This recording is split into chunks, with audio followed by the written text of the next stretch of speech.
Over to mic ਅਸੀਂ ਖੋਲਾ ਚੀਮਾ ਜੀ ਹੋਰਾਂ ਦੇ ਹਵਾਲੇ ਕਰਨੇ। ਸਭ ਦੋਸਤਾਂ ਦਾ ਸ਼ੁਕਰੀਆ ਇੱਥੇ ਏਡੀ ਸੋਹਣੀ ਪੰਜਾਬੀ ਕਾਨਫਰੰਸ ਸਜਾਉਣ ਤੇ ਪੰਜਾਬੀ ਪ੍ਰਚਾਰ ਦਾ ਅਹਿਮਦ ਰਜ਼ਾ ਵੱਟੂ ਹੋਰਾਂ ਦਾ ਤੇ ਉਹਨਾਂ ਦੇ ਨਾਲ ਜਿਹੜੇ ਦੂਸਰੇ ਦੋਸਤ ਰਲੇ ਉਹਨਾਂ ਸਭ ਦਾ ਵੀ ਬਹੁਤ ਮਿਹਰਬਾਨੀ ਕਿ ਉਹਨਾਂ ਨੇ ਸਾਨੂੰ ਇੱਥੇ ਬੁਲਾਇਆ ਤੇ ਮੌਕਾ ਦਿੱਤਾ।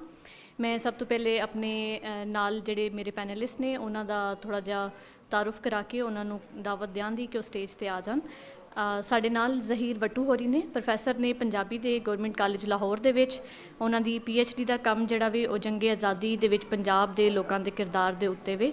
ਉਹਨਾਂ ਨੇ ਫੋਕ ਲੋਰ ਦੇ ਰਾਹੀਂ ਵੀ ਤਾਰੀਖ ਨੂੰ ਵੇਖਿਆ ਵੇ। ਮੈਂ ਪ੍ਰੋਫੈਸਰ ਜ਼ਹੀਰ ਵੱਟੂ ਹੋਰਾਂ ਨੂੰ ਕਹਾਂਗੀ ਕਿ ਉਹ ਪਲੀਜ਼ ਸਾਡੇ ਨਾਲ ਰਲਤ ਕਰਨ। ਸਾਡੇ ਦੂਸਰੇ ਪੈਨਲਿਸਟ ਜਿਹੜੇ ਸਾਡੇ ਨਾਲ ਨੇ ਉਹ ਇਕਬਾਲ ਕੈਸਰ ਹੋਰੀ ਨੇ। ਇਕਬਾਲ ਕੈਸਰ ਹੋਰਾਂ ਦਾ ਪੰਜਾਬੀ ਦੇ ਹਵਾਲੇ ਨਾਲ ਤੇ ਪੰਜਾਬ ਦੀ ਤਾਰੀਖ ਦੇ ਹਵਾਲੇ ਨਾਲ ਬਹੁਤ ਕੰਮ ਹੈ। ਉਹਨਾਂ ਨੇ ਪਾਕਿਸਤਾਨ ਦੇ ਵਿੱਚ ਜਿਹੜੇ ਹਿਸਟੋਰੀਕਲ ਗੁਰਦੁਆਰੇ ਨੇ ਸਭ ਤੋਂ ਪਹਿਲੇ ਕਿਤਾਬ ਇਕਬਾਲ ਕੈਸਰ ਹੋਰਾਂ ਨੇ ਉਹਦੇ 'ਤੇ ਖੋਜ ਕਰਕੇ ਲਿਖੀ ਸੀ। ਇਸ ਦੇ ਨਾਲ ਉਹਨਾਂ ਨੇ ਪਾਕਿਸਤਾਨ ਦੇ ਵਿੱਚ ਜਿਹੜੇ ਜੈਨੀ ਨੇ ਉਹਨਾਂ ਦੇ ਉੱਤੇ ਉਜੜੇ ਦਰਾਂ ਦੇ ਦਰਸ਼ਨ ਦੇ ਨਾਂ ਤੋਂ ਕਿਤਾਬ ਲਿਖੀ ਤੇ ਨਾਲ ਦੇ ਨਾਲ ਉਹਨਾਂ ਦੀ ਨਵੀਂ ਕਿਤਾਬ ਹੁਣ ਜਿਹੜੀ ਹੈ ਪੰਜਾਬੀ ਫਿਲਮ ਇੰਡਸਟਰੀ ਦੇ ਹਵਾਲੇ ਨਾਲ ਆਈ ਵੇ। ਇਹਨਾਂ ਦਾ ਬਹੁਤ ਜ਼ਿਆਦਾ ਕੰਮ ਹੈ ਪੰਜਾਬ ਦੇ ਹਵਾਲੇ ਨਾਲ।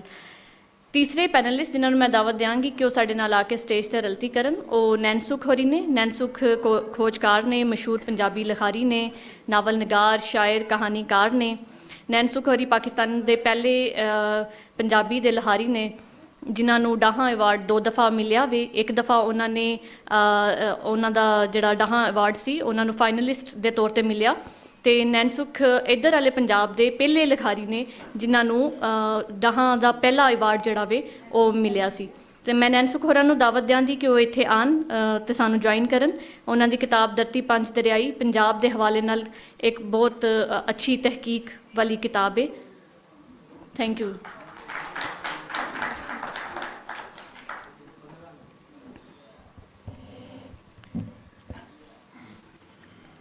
ਲਾ ਹਨੇਰਾ ਜਹਲ ਬੁਰੇ ਦਾ ਚਾਨਣ ਲਾ ਅਕਲ ਦਾ। ਪੰਜਾਬ ਦੀ ਤਾਰੀਖ ਦੇ ਉੱਤੇ ਅੱਜ ਅਸੀਂ ਗੱਲ ਕਰਾਂਗੇ ਤੇ ਉਹਦੇ ਪਾੜਵੇਂ ਬਿਆਨੀਆਂ ਦੇ ਉੱਤੇ ਕਿ ਪੰਜਾਬ ਦੀ ਤਾਰੀਖ ਪਹਿਲੀ ਗੱਲ ਤਾਂ ਹੈ ਕਿ ਤਾਰੀਖ ਕਿਉਂ ਜ਼ਰੂਰੀ ਹੈ, ਤਾਰੀਖ ਲਿਖਣੀ ਪੜ੍ਹਨੀ ਕਿਉਂ ਜ਼ਰੂਰੀ ਹੈ ਤੇ ਤਾਰੀਖ ਨੂੰ ਲਿਖਣ ਪੜ੍ਹਨ ਦੇ ਨਾਲ ਕਿਸ ਤਰ੍ਹਾਂ ਸ਼ਨਾਖਤ ਤੇ ਬੋਲੀ ਜੁੜੀ ਹੋਈ ਹੈ। ਅਸੀਂ ਵੇਖਦੇ ਹਾਂ ਕਿ ਇਸ ਦੁਨੀਆ ਦੇ ਵਿੱਚ, ਇਸ ਕਾਇਨਾਤ ਦੇ ਵਿੱਚ ਜਿੰਨੇ ਜੀਵ ਨੇ, ਜਿੰਨੇ ਜਾਨਦਾਰ ਨੇ, ਉਹਨਾਂ ਸਭ ਦੀਆਂ ਆਪਣੀਆਂ ਆਪਣੀਆਂ ਬੋਲੀਆਂ ਨੇ। ਇਨਸਾਨਾਂ ਦੀਆਂ ਵੀ ਆਪਣੀਆਂ ਬੋਲੀਆਂ ਨੇ। ਇਨਸਾਨ ਨੂੰ ਫਿਰ ਇਨਸਾਨ ਉਹਨਾਂ ਤੋਂ ਅਫਜ਼ਲ ਕਿਉਂ ਹੈ ਜਾਂ ਚੰਗਾ ਕਿਉਂ ਹੈ? ਉਹ ਇਸ ਕਰਕੇ ਵੇ ਕਿ ਇਨਸਾਨ ਦੇ ਕੋਲ ਬੋਲੀ ਲਿਖਣ ਦਾ ਤਰੀਕਾ ਮੌਜੂਦ ਹੈ, ਉਹਦੇ ਕੋਲ ਸਕ੍ਰਿਪਟ ਮੌਜੂਦ ਹੈ। ਇਨਸਾਨ ਨੇ ਜਦੋਂ ਲਿਖਣਾ ਸ਼ੁਰੂ ਕੀਤਾ ਤੇ ਉਹਨੇ ਆਪਣੀਆਂ ਅਗਲੀਆਂ ਨਸਲਾਂ ਨੂੰ ਆਪਣੀ ਪਿਛਲੀ ਗੱਲ, ਉਹਨਾਂ ਤੱਕ ਆਪਣਾ ਐਕਸਪੀਰੀਅੰਸ, ਆਪਣਾ ਜੋ ਕੁਛ ਉਹਨਾਂ ਦੇ ਨਾਲ ਵਰਤਿਆ ਬੀਤਿਆ, ਜੋ ਸਿੱਖਿਆ ਉਹ ਅਪਣਾਇਆ ਤੇ ਉਸ ਤੋਂ ਬਾਅਦ ਅਗਲੀ ਨਸਲ ਨੇ ਉਹਦੇ ਤੋਂ ਅੱਗੂ ਕੰਮ ਸ਼ੁਰੂ ਕੀਤਾ। ਇਹ ਉਹ ਤਾਰੀਖ ਹੈ ਜਿਹੜੀ ਲਿਖੀ ਜਾਂਦੀ ਰਹੀ ਹੈ। ਚਾਹੇ ਉਹ ਗਾਰਾਂ ਦੇ ਵਿੱਚ ਮੂਰਤਾਂ ਵਾਹ ਕੇ ਲਿਖੀ ਜਾਂਦੀ ਸੀ ਤੇ ਅਗਲੀਆਂ ਨਸਲਾਂ ਤੱਕ ਪੜ੍ਹਾਈ ਜਾਂਦੀ ਸੀ, ਤੇ ਚਾਹੇ ਉਹ ਬਾਅਦ ਵਿੱਚੋਂ ਸਕ੍ਰਿਪਟ ਦੀ ਸੂਰਤ ਵਿੱਚ ਅਗਲੀਆਂ ਨਸਲਾਂ ਨੂੰ ਟਰਾਂਸਫਰ ਕੀਤੀ ਜਾਂਦੀ ਰਹੀ। ਅਸੀਂ ਅੱਜ ਦੀ ਗੱਲ ਇੱਥੋਂ ਹੀ ਸ਼ੁਰੂ ਕਰਾਂਗੇ ਪੰਜਾਬ ਦੇ ਕੇਸ ਦੇ ਹਵਾਲੇ ਨਾਲ ਕਿ ਪੰਜਾਬ ਦੇ ਨਾਲ ਕਿਸ ਤਰ੍ਹਾਂ ਇਸ ਦੀ ਬੋਲੀ ਦੇ ਨਾਲ ਖਿਲਵਾੜ ਹੋਇਆ, ਕਿਸ ਤਰ੍ਹਾਂ ਇਹਦੀ ਸ਼ਨਾਖਤ ਦੇ ਨਾਲ ਖਿਲਵਾੜ ਹੋਇਆ। ਤੇ ਮੈਂ ਸਭ ਤੋਂ ਪਹਿਲੇ ਜ਼ਹੀਰ ਵੱਟੂ ਹੋਰਾਂ ਨੂੰ ਦਾਵਤ ਦਿਆਂਗੀ ਕਿ ਉਹ ਸਾਨੂੰ ਦੱਸਣ ਕਿ ਤਾਰੀਖ ਕਿਉਂ ਜ਼ਰੂਰੀ ਹੈ, ਕਿਸ ਤਰ੍ਹਾਂ ਲਿਖੀ ਜਾਂਦੀ ਹੈ ਤੇ ਤਾਰੀਖ ਲਿਖੇ ਜਾਣ ਦੀ ਕੀ ਤਾਰੀਖ ਹੈ।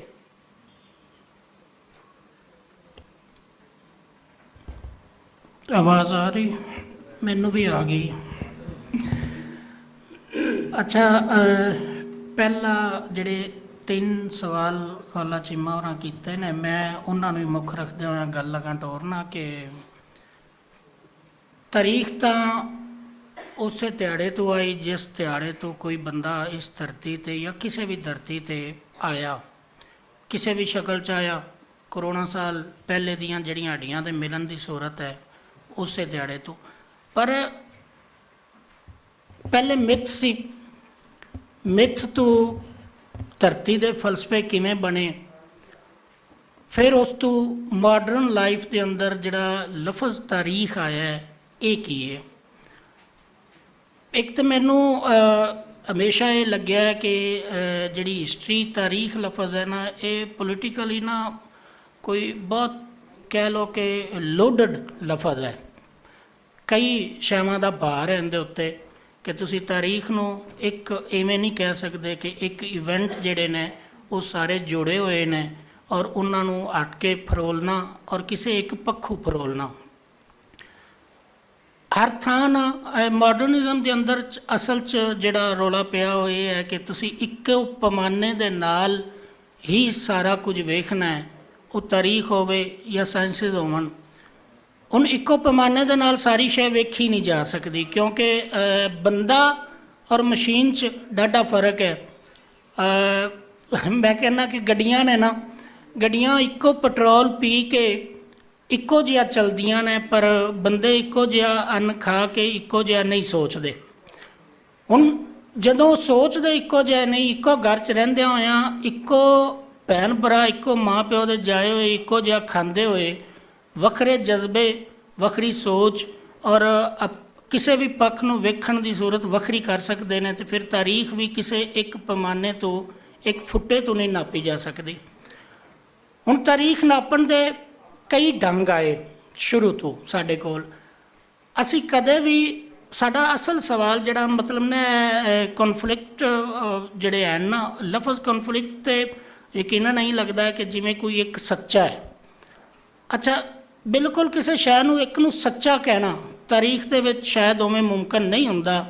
ਅਸਲ ਦੇ ਵਿੱਚ ਇਹ ਕਿ ਹਕਾਇਕ ਸ਼ੈਵਾਂ ਦੀ ਬੁਨਿਆਦ ਉੱਤੇ ਕਿਹੜਾ ਬਿਹਤਰ ਨਿਗਾਹ ਆਉਂਦਾ ਪਿਆ, ਇਹ ਗੱਲ ਅਹਿਮ ਹੁੰਦੀ ਹੈ ਔਰ ਇਹ ਬਦਲ ਵੀ ਸਕਦਾ ਹੈ। ਯਾਨੀ ਕੋਈ ਸ਼ੈ ਹਤਮੀ ਨਹੀਂ ਹੁੰਦੀ, ਕੋਈ ਅਟਲ ਫੈਸਲਾ ਨਹੀਂ ਹੁੰਦਾ ਕਿ ਕਿਹੜਾ ਅੱਗੇ ਚੱਲ ਕੇ ਬਦਲੇ ਨਾ। ਜਿਵੇਂ ਕਿ ਹੁਣ ਨਾ ਅਸੀਂ ਲਾਹੌਰ 'ਚ ਬੈਠੇ ਹਾਂ, ਲਾਹੌਰ ਦੀ ਹਿਸਟਰੀ ਦੇ ਬਾਰੇ ਵੇਖਣ ਵਾਲੇ ਬੰਦੇ ਵੱਖਰੇ ਵੱਖਰੇ ਪੈਮਾਨਿਆਂ ਤੋਂ ਇਹਨੂੰ ਵੇਖ ਸਕਦੇ ਨੇ। ਇਹ ਬਾਗਾਂ ਦਾ ਸ਼ਹਿਰ ਹੈ, ਸੋ ਸੈਰ ਦੇ ਲਈ, ਇਹ ਕਾਲਜਾਂ ਦਾ ਸ਼ਹਿਰ ਹੈ, ਇਹ ਪੜ੍ਹਾਈ ਦੇ ਲਈ ਹੈ। ਇਹਦੇ 'ਚ ਬਿਲਡਿੰਗ ਔਰ ਸਿਆਸੀ ਜਿਹੜੀਆਂ ਬਹੁਤ ਸਾਰੀਆਂ ਸਹੂਲਤਾਂ ਔਰ ਸ਼ਾਹੀ ਇਮਾਰਤਾਂ ਨੇ, ਉਹਨਾਂ ਦੇ ਰਾਹੀਂ ਵੇਖਿਆ ਜਾ ਸਕਦਾ ਹੈ। ਬਾਹਰੋਂ ਕੋਈ ਬੈਠਾ ਹੋਇਆ ਇਹਨੂੰ ਵੇਖੇਗਾ ਨਾ, ਤੇ ਸ਼ਾਇਦ ਉਹ ਗੂਗਲ 'ਤੇ ਵੇਖੇ ਤਾਂ ਆਖੇ ਕਿ ਇਹ ਸਮੋਕ ਦਾ ਸ਼ਹਿਰ ਹੈ। ਸੋ ਹਰ ਪੱਖ ਵੱਖਰਾ ਹੁੰਦਾ ਹੈ ਤਾਰੀਖ ਦਾ। ਸੋ ਜਿਹੜਾ ਜਿੱਧਰੋਂ ਵੀ ਵੇਖਦਾ ਪਿਆ ਨਾ, ਪਹਿਲੀ ਗੱਲ ਤਾਂ ਇਹ ਹੈ ਕਿ ਇਲਮ ਜਿਹੜਾ ਹੈ ਉਹ ਕੋਈ ਵੀ ਜੰਗ ਜਿੱਤਣ ਨਹੀਂ ਹੁੰਦਾ, ਕਿ ਇਹਦੇ ਵਿੱਚੋਂ ਇੱਕ ਨੂੰ ਜਿਤਾਉਣਾ ਹੁੰਦਾ ਹੈ। ਮੈਂ ਜਿਵੇਂ ਪਹਿਲੇ ਗੱਲ ਕੀਤੀ ਹੈ ਕਿ ਗੱਲ ਤਾਂ ਇਹ ਹੈ ਕਿ ਹਕਾਇਕ ਜਿਹੜੇ ਨੇ ਨਾ, ਉਹ ਕਿਸੇ ਥਾਂ ਦੇ ਉੱਤੇ ਜ਼ਿਆਦਾ ਔਰ ਬਿਹਤਰ ਹੁੰਦੇ ਨੇ, ਤੇ ਅਸੀਂ ਉਹਨੂੰ ਪਹਿਲੀ ਸੂਰਤ 'ਚ ਲੈਂਦੇ ਹਾਂ। ਅੱਛਾ, ਦੂਜਾ ਕਿ ਇਲਮ ਹੀ ਪ੍ਰੋਪੇਗੰਡਾ ਹੈ। ਅਸੀਂ ਉਹਨੂੰ ਨਾ, ਅਗਰ ਕੋਈ ਤਾਰੀਖ ਦੇ ਵਿੱਚ ਵੀ ਪ੍ਰੋਪੇਗੰਡਾ ਇਸਤੇਮਾਲ ਕੀਤਾ ਜਾ ਰਿਹਾ, ਅਸੀਂ ਉਹਨੂੰ ਖਾਲਸ ਇਲਮ, ਜਾਂ ਮੈਂ ਜਿਹੜਾ ਲਫ਼ਜ਼ ਇਲਮ ਪਿਆ ਵਰਤਣਾ ਉਹਦੇ ਲਈ ਤਾਂ ਨਹੀਂ ਹੋਵੇਗਾ, ਲੇਕਿਨ ਇੱਕ ਜ਼ਰੂਰ ਹੋਵੇਗਾ ਕਿ ਉਸ ਪ੍ਰੋਪੇਗੰਡੇ ਦੇ ਵਿੱਚੋਂ ਪ੍ਰੋਪੇਗੰਡਾ ਕਰਨ ਵਾਲਾ ਜਿਹੜਾ ਹੈ ਉਹ ਤਹਿਰੀਰ ਦੇ ਵਿੱਚੋਂ ਲੱਭੇਗਾ। ਸੋ ਉਹਦੀ ਲੱਭਤ ਵੀ ਇੱਕ ਤਾਰੀਖ ਨੂੰ ਨਵਾਂ ਮੋੜ ਦੇਵੇਗੀ ਕਿ ਕਿੰਨਾ ਬੰਦਿਆਂ ਨੇ ਤਾਰੀਖ ਨੂੰ ਕਿਵੇਂ ਲਿਖਿਆ ਔਰ ਉਹ ਮੁਕਾਮੀਆਂ ਦੇ ਬਾਰੇ ਜਾਂ ਕਿਸੇ ਹੋਰ ਦੇ ਬਾਰੇ ਕਿਵੇਂ ਦਾ ਤਸੱਸੁਬ ਰੱਖਦੇ ਆਏ, ਔਰ ਉਹ ਗੁੱਸਾ ਉਹਦੀ ਤਹਿਰੀਰ ਔਰ ਉਸ ਤਹਿਰੀਰ 'ਚ ਛੁਪੇ ਹੋਏ ਜਿੰਨੇ ਲਫ਼ਜ਼ ਨੇ ਉਹਨਾਂ ਦੇ ਵਿੱਚੋਂ ਕਿਧਰੇ ਨਾ ਕਿਧਰੇ ਸਾਨੂੰ ਦੂਸਰਿਆਂ ਦਾ ਈਡੀਅਮ ਵੀ ਨਿਗਿਆ ਆਵੇਗਾ। ਸੋ ਉਸ ਤਹਿਰੀਰ ਨੂੰ ਇਸ ਨੂੰ ਵੀ ਵੇਖਿਆ ਜਾ ਸਕਦਾ ਹੈ। ਹੁਣ ਇਸ ਪੈਟਰਨ ਦੇ ਅੰਦਰ ਮਤਲਬ ਜਿਹੜੀ ਮੈਂ ਤਾਰੀਖ ਦੀ ਗੱਲ ਪਿਆ ਕਰਨਾ, ਇਹਦੇ 'ਚ ਕਈ ਸ਼ਕਲਾਂ ਆ ਜਾਂਦੀਆਂ ਨੇ। ਇਹਦੇ 'ਚ ਆਰਟ ਦੀ ਸ਼ਕਲ ਹੈ, ਉਹਦੇ 'ਚ ਸਪੈਸ਼ਲੀ ਆਰਟ ਦੇ ਵਿੱਚ ਅਗਰ ਮਿਊਜ਼ਿਕ, ਪੇਂਟਿੰਗ, ਸਭ ਤੋਂ ਪਹਿਲੇ ਮੂਰਤੀ ਕਲਾ ਜਿਹੜੀ ਸਾਡੀ ਹੈ ਉਹ, ਜਿਵੇਂ ਖੋਲਾ ਚੀਮਾ ਹੋਰਾਂ ਪਹਿਲੇ ਇਸ਼ਾਰਾ ਕੀਤਾ। ਫਿਰ ਇਹ ਹੈ ਕਿ ਇਹਦੇ 'ਚ ਨਾਚ ਦੀਆਂ ਸੂਰਤਾਂ ਨੇ, ਉਹ ਬਜ਼ਾਤੇ ਖੁਦ ਤਾਰੀਖ ਹੈ। ਔਰ ਪੇਂਟਿੰਗ 'ਚ ਮੈਂ ਇੱਕ ਪੇਂਟਿੰਗ ਉਹ ਹੈ ਜਿਹਨੂੰ ਉਤਲੀ ਸਤ੍ਹਾ 'ਤੇ ਵੇਖਿਆ ਜਾਂਦਾ, ਲੇਕਿਨ ਇੱਕ ਨਕਸ਼ ਉਹ ਵੀ ਨੇ ਜਿਹੜੇ ਸਾਡੇ ਪਿੰਡਾਂ ਦੇ ਪੜਛੱਤੀਆਂ 'ਤੇ, ਚੁੱਲ੍ਹਿਆਂ 'ਤੇ, ਸਰਾਣਿਆਂ 'ਤੇ, ਲੈਸਾਂ ਉੱਤੇ, ਪੇਟੀਆਂ ਦੇ ਉੱਤੇ ਪਾਈਆਂ ਹੋਈਆਂ ਜਿਹੜੀ ਕਢਾਈ ਹੈ, ਅਸਲ ਉਹ ਵੀ ਇਸ ਸੂਰਤ 'ਚ ਆਰਟ ਦੀ 'ਚ ਆਉਂਦੇ ਨੇ ਔਰ ਉਹ ਆਪਣੀ ਥਾਂ 'ਤੇ ਇੱਕ ਤਾਰੀਖ ਹੈ। ਅੱਛਾ, ਇਸੇ ਤਰ੍ਹਾਂ ਦੂਸਰਾ ਸਾਡਾ ਰੂਪ ਹੁੰਦਾ ਜਿਹੜਾ ਸਿਆਸੀ ਸੂਰਤ ਦੇ ਵਿੱਚ ਤਾਰੀਖ ਦਾ ਆਉਂਦਾ, ਉਹਦੇ ਨਾਲ ਫਿਰ ਬੋਲੀ ਜੁੜ ਜਾਂਦੀ ਹੈ। ਬੋਲੀ 'ਚ ਅਗਰ ਪੰਜਾਬ ਨੂੰ ਅਸੀਂ ਵੇਖੀਏ ਨਾ, ਤੇ ਸੰਸਕ੍ਰਿਤ ਤੋਂ ਅਸੀਂ ਟੁਰੀਏ, ਸੰਸਕ੍ਰਿਤ ਬਜ਼ਾਤੇ ਖੁਦ ਦੋ ਤਰ੍ਹਾਂ ਦੇ ਰੂਪ ਮੌਜੂਦ ਨੇ। ਸੋ ਜਿਹੜਾ ਪਹਿਲਾ ਰੂਪ ਹੈ ਉਹ ਵੀ ਤਾਂ ਅਲੀਟ ਕਲਾਸ ਦਾ ਜਾਂ ਪੜ੍ਹਿਆ ਲਿਖਿਆ ਦਾ ਹੈਗਾ। ਅੱਛਾ, ਫਿਰ ਉਹਦੇ ਤੋਂ ਬਾਅਦ ਅਰਬੀ ਹੈ, ਫਾਰਸੀ ਹੈ, ਅੰਗਰੇਜ਼ੀ ਹੈ, ਉਰਦੂ ਹੈ, ਤੇ ਫਿਰ ਪੰਜਾਬੀ ਦੀ ਆਦਿ ਇੱਕ ਲਿਖਤੀ ਸੂਰਤ ਮੌਜੂਦ ਹੈ। ਅੱਛਾ, ਇਹ ਸਾਰਿਆਂ ਦੇ ਪਿੱਛੇ ਕਿਧਰੇ ਨਾ ਕਿਧਰੇ ਪਾਵਰ ਸਟਰਕਚਰ ਜਿਹੜਾ ਹੈ ਨਾ, ਪਲੇ ਉਹ ਹੀ ਕਰ ਰਿਹਾ ਹੁੰਦਾ ਹੈ। ਯਾਨੀ ਹਰ ਸੂਰਤ ਦੇ ਵਿੱਚ ਕਿ ਕਿਵੇਂ ਦਾ ਲਿਖਣਾ ਹੈ, ਕਿਹੜਾ ਨੈਰੇਟਿਵ ਦੇਣਾ ਹੈ, ਔਰ ਕਿਹੜੀ ਸੂਰਤ ਦੇ ਵਿੱਚ ਲੋਕਾਂ ਨੂੰ ਕਿਵੇਂ ਦਾ ਬਣਾਉਣਾ ਹੈ ਕਿ ਤੁਹਾਡਾ ਮਾਜ਼ੀ ਕਿਹੋ ਜਿਹਾ ਆ ਔਰ ਤੁਸੀਂ ਕਿਵੇਂ ਦੇ ਆਏ ਔਰ ਤੁਹਾਡਾ ਆਉਣ ਵਾਲਾ ਕੱਲ ਕਿਵੇਂ ਦਾ ਹੈਗਾ। ਸੋ ਅਸਲ ਦੇ ਵਿੱਚ ਨਾ ਮੈਂ ਕਨਫਲਿਕਟਿੰਗ ਜਿਹੜਾ ਹੈ ਨਾ ਨੈਰੇਟਿਵ ਦੀ ਬਜਾਏ ਅਗਰ ਇਹਨੂੰ ਪੋਜੀਸ਼ਨਿੰਗ ਨੈਰੇਟਿਵ ਕਹੀਏ ਕਿ ਇਹ ਉਹ ਹਾਥੀ ਵਾਲੀ ਗੱਲ ਹੈ ਕਿ ਜਿਹੜੇ ਬੰਦੇ ਨੇ ਹਾਥੀ ਜਿਵੇਂ ਦਾ ਵੇਖਿਆ ਉਹਨੇ ਉਵੇਂ ਦਾ ਦੱਸਿਆ ਤੇ ਇਲਮ ਤਾਂ ਲੱਭਣ ਦੀ ਗੱਲ ਹੈ ਤੇ ਸਾਡਾ ਵਾਸਤੇ ਇਹ ਹੈ ਕਿ ਅਸੀਂ ਹਾਥੀ ਪੂਰਾ ਲੱਭੀਏ ਔਰ ਜਿਸ ਹੱਦ ਤੱਕ ਹੋ ਸਕੇ ਉਹਨਾਂ ਲੱਭੀਏ ਔਰ ਉਹਦੇ ਪਿੱਛੇ ਸਾਡੇ ਪ੍ਰਾਇਮਰੀ ਸੋਰਸ ਕਿਹੜੇ ਨੇ ਉਹ ਫੈਸਲਾ ਕਰਦੇ ਨੇ ਕਿ ਤਾਰੀਖ 'ਚ ਸੱਚ ਨਾਲੋਂ ਮੈਂ ਇਹ ਕਹਿਣਾ ਕਿ ਮੁਤਬਰ ਕਿਹੜਾ ਹੈ ਕਿਉਂਕਿ ਇਹਨੇ ਬਦਲਣਾ ਹੈ ਔਰ ਅੱਗੇ ਚੱਲ ਕੇ ਫਿਰ ਬਦਲ ਸਕਦੀ ਹੈ ਤੇ ਫਿਰ ਸੱਚ ਤਾਂ ਉਹ ਲਫ਼ਜ਼ ਹੈ ਨਾ ਜਿਹੜਾ ਬਦਲੇ ਨਾ ਤੇ ਸੱਚ ਕੁਝ ਵੀ ਨਹੀਂ ਹੁੰਦਾ। ਜੀ ਬਹੁਤ ਸ਼ੁਕਰੀਆ, ਬੜੀ ਸੋਹਣੀ ਗੱਲ ਟੋਰੀ ਜ਼ਹੀਰ ਵੱਟੂ ਹੋਰਾਂ ਨੇ। ਐਸੇ ਗੱਲ ਨੂੰ ਅੱਗੇ ਟੋਰਦਿਆਂ ਹੋਇਆਂ ਮੈਂ ਇਕਬਾਲ ਕੈਸਰ ਹੋਰਾਂ ਨੂੰ ਕਹਾਂਗੀ ਕਿ ਉਹ ਸਾਨੂੰ ਤਾਰੀਖ ਦੇ ਲਿਖੇ ਹੋਏ ਮੁਖਤਲਿਫ ਜਿਹੜੇ ਬਿਆਨੀਏ ਨੇ, ਵੱਖੋ ਵੱਖ ਬਿਆਨੀਏ, ਉਹਨਾਂ ਦੇ ਹਵਾਲੇ ਨਾਲ ਦੱਸਣ ਕਿ ਪੰਜਾਬ ਦੀ ਤਾਰੀਖ ਜਿਹੜੀ 5000 ਸਾਲ ਪੁਰਾਣੀ ਤਾਰੀਖ ਹੈ ਉਹਨੂੰ ਕਿਸ ਕਿਸ ਤਰ੍ਹਾਂ ਲਿਖਿਆ ਗਿਆ ਤੇ ਲਿਖਿਆ ਗਿਆ ਵੀ ਕਿ ਨਹੀਂ ਲਿਖਿਆ ਗਿਆ।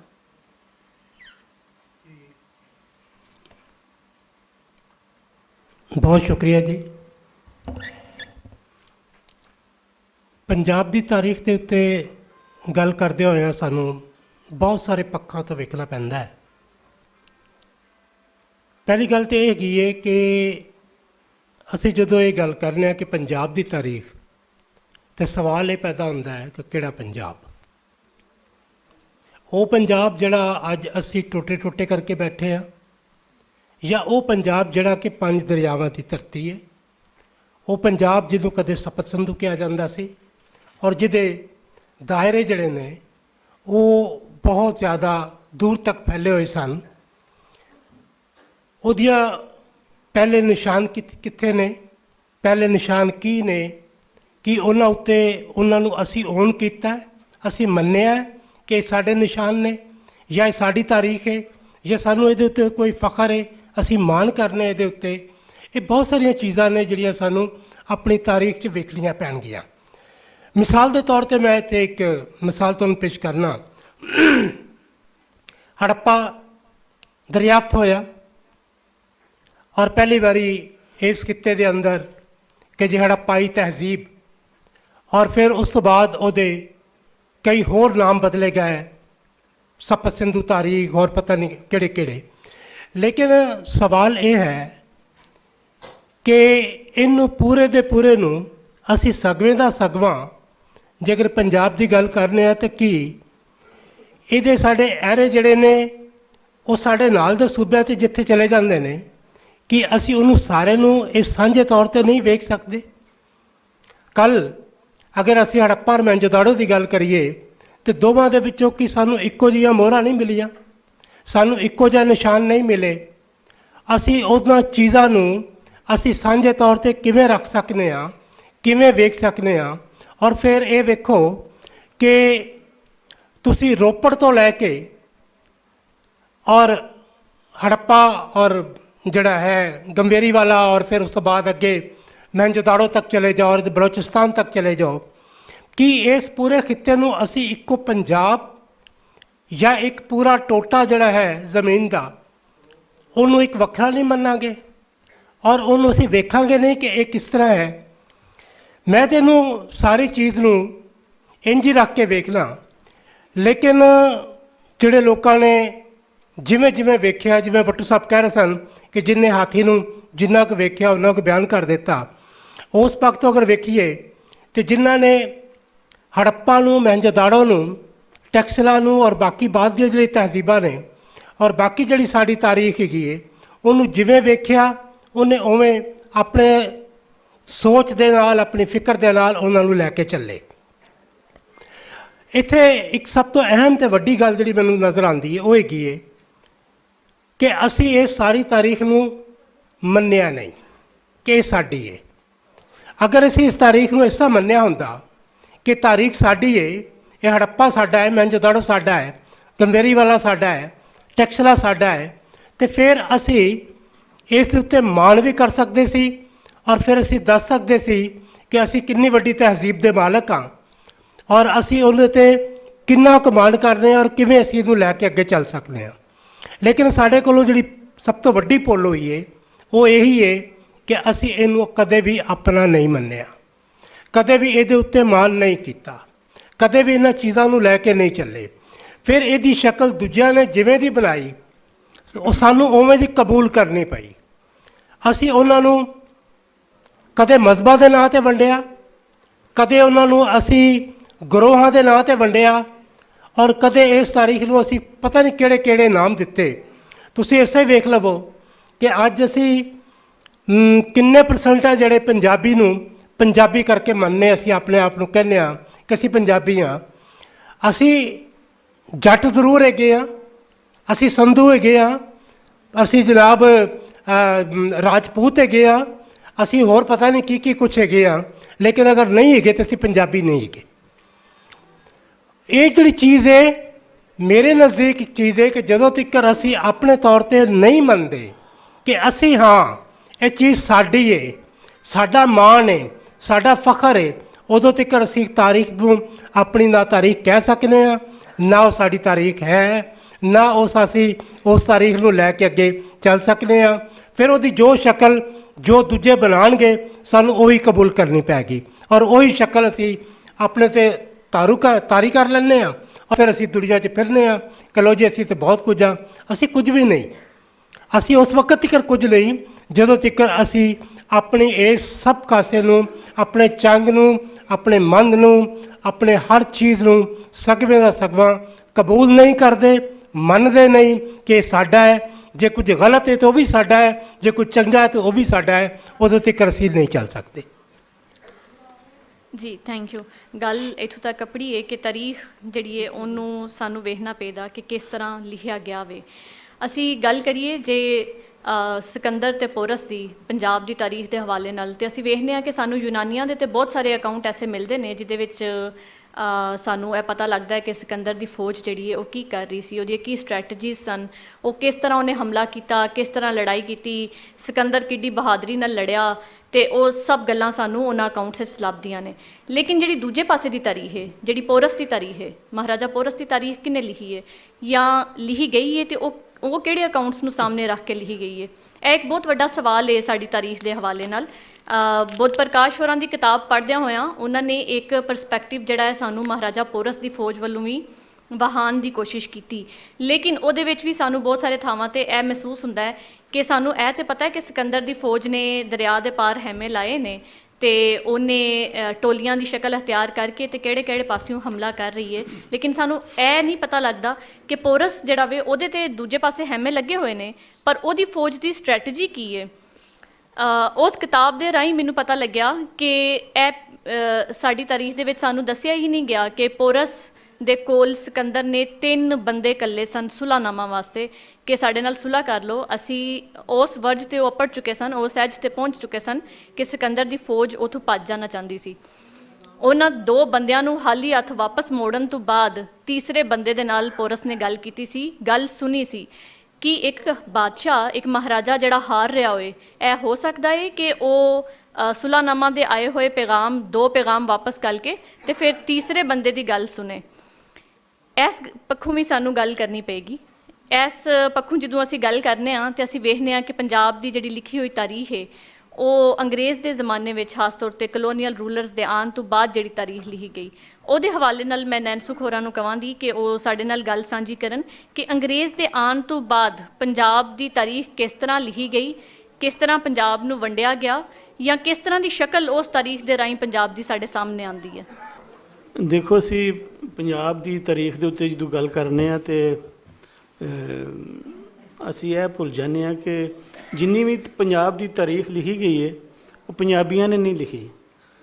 ਮਤਲਬ ਅਸੀਂ ਅੱਜ ਕਹਿ ਸਕਦੇ ਹਾਂ ਕਿ ਰਿਗਵੇਦ ਤੋਂ ਲੈ ਕੇ ਬਹੁਤ ਸਾਰੀਆਂ ਗੱਲਾਂ ਦੇ ਅਸੀਂ ਮਾਣ ਕਰਨੇ ਹਾਂ ਕਿ ਜਿਸ ਤਰ੍ਹਾਂ ਅਸੀਂ ਕਹਿੰਦੇ ਹਾਂ ਜੀ ਰਿਗਵੇਦ ਇੱਥੇ ਲਿਖਿਆ ਗਿਆ। ਬਹੁਤ ਸਾਰੇ ਸਾਡੇ ਪੰਜਾਬੀਆਂ ਨੇ ਜੋਸ਼ ਜਜ਼ਬੇ ਦੇ ਵਿੱਚ ਇਹ ਕਹਿ ਦਿੱਤਾ ਕਿ ਹਜ਼ਾਰਾਂ ਸਾਲਾਂ ਦੀ ਸਾਡੀ ਤਾਰੀਖ ਹੈ ਔਰ ਇੱਥੇ ਰਿਗਵੇਦ ਲਿਖਿਆ ਗਿਆ। ਰਿਗਵੇਦ ਦੇ ਵਿੱਚ ਕੀ ਲਿਖਿਆ ਸੀ ਇਹਦੇ 'ਤੇ ਕਦੀ ਗੱਲ ਨਹੀਂ ਕੀਤੀ।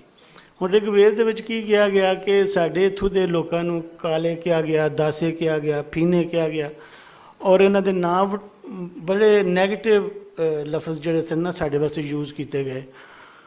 ਹੁਣ ਉਸ ਵੇਲੇ ਜਿਹੜੇ ਲੋਕ ਆਏ, ਜਿਸ ਤਰ੍ਹਾਂ ਇੰਦਰ ਹੈ, ਸੂਰਿਆ ਹੈ ਔਰ ਅਗਨੀ ਹੈ, ਜਿਹੜੇ ਬਾਅਦ ਵਿੱਚ ਦੇਵਤਾ ਬਣਾ ਕੇ ਉਹਨਾਂ ਨੂੰ ਪੂਜਿਆ ਗਿਆ, ਔਰ ਹਿੰਦੂਆਂ ਦੀ ਜਿਹੜੀ ਪਹਿਲੀ ਤ੍ਰਿਮੂਰਤੀ ਬਣੀ ਜਿਹਦੇ ਵਿੱਚ ਇੰਦਰਾ ਸੀ, ਸੂਰਿਆ ਸੀ ਔਰ ਅਗਨੀ ਸੀ, ਉਹ ਤੁਸੀਂ ਅਗਰ ਦੇਖੋ ਤੇ ਉਹ ਬੇਸਿਕਲੀ ਸਾਡੇ ਵਿਲਨ ਬਣਦੇ ਨੇ, ਮਤਲਬ ਪੰਜਾਬ ਦੇ ਨਾ, ਕਿ ਜਿਹੜੇ ਆ ਕੇ ਜੋ ਰਿਗਵੇਦ ਦੇ ਵਿੱਚ ਲਿਖਿਆ, ਮੈਂ ਉਹਨੂੰ ਹਵਾਲਾ ਦੇ ਕੇ ਕਹਿ ਰਿਹਾ ਕਿ ਉਹਦੇ ਵਿੱਚ ਕਿਹਾ ਜਾ ਰਿਹਾ, ਔਰ ਇਹ ਸਾਰਾ ਕੁਝ ਅੰਗਰੇਜ਼ ਦੇ ਜ਼ਮਾਨੇ 'ਚ ਸਾਨੂੰ ਦੱਸਿਆ ਜਾ ਰਿਹਾ। ਗੱਲ ਤਾਂ ਬਹੁਤ ਪੁਰਾਣੀ ਹੈ, ਲੇਕਿਨ ਅੰਗਰੇਜ਼ ਦੇ ਜ਼ਮਾਨੇ 'ਚ ਹੀ ਰਿਗਵੇਦ ਦੇ ਉੱਤੇ ਵੀ ਗੱਲ ਹੋਈ, ਅੰਗਰੇਜ਼ ਦੇ ਜ਼ਮਾਨੇ ਦੇ ਵਿੱਚ ਹੀ ਬਾਅਦ ਦੀ ਜਿਹੜੇ ਸਾਡੀਆਂ ਜਿੰਨੀ ਹਿਸਟਰੀ ਦੇ ਪੀਰੀਅਡਸ ਨੇ ਉਹਨਾਂ ਦੇ ਉੱਤੇ ਲਿਖਿਆ ਗਿਆ ਔਰ ਗੱਲ ਕੀਤੀ ਗਈ।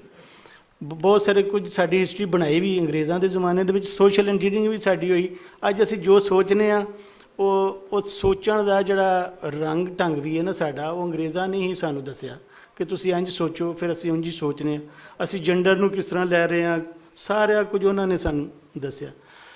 ਤੇ ਉਹਦੇ ਵਿੱਚ ਅਸੀਂ ਕਿਧਰੇ ਵੀ ਇਹ ਨਹੀਂ ਫੋਲਿਆ ਕਿ ਕਈ ਵਾਰੀ ਤੁਸੀਂ ਜਦੋਂ ਆਪਣੀ ਤਾਰੀਫ ਕਰ ਰਹੇ ਹੁੰਦੇ ਹੋ ਤਾਂ ਉਹਦੇ ਵਿੱਚ ਤੁਸੀਂ ਕੁਝ ਸੱਚ ਵੀ ਬੋਲ ਰਹੇ ਹੁੰਦੇ ਹੋ, ਔਰ ਕਦੀ ਤੁਸੀਂ ਆਪਣੇ ਦੁਸ਼ਮਣ ਦੀ ਜਿਹੜੀ ਬਦਖੋਈ ਕਰ ਰਹੇ ਹੁੰਦੇ ਹੋ ਤਾਂ ਤੁਸੀਂ ਦੁਸ਼ਮਣ ਦੀ ਅਜ਼ਮਤ ਨੂੰ ਵੀ ਮੰਨ ਰਹੇ ਹੁੰਦੇ ਹੋ। ਹੁਣ ਉਹਦੇ ਵਿੱਚ ਜਦੋਂ ਇੰਦਰਾ ਲੜ ਰਿਹਾ ਹੈ ਵਰਿਤਰਾ ਦੇ ਨਾਲ, ਇੱਥੋਂ ਦਾ ਜਿਹੜਾ ਬੰਦਾ ਜਿਹੜਾ ਉਹਨਾਂ ਦੇ ਨਾਲ ਲੜ ਰਿਹਾ ਉਹ ਇਹ ਵਰਿਤਰਾ ਹੈ।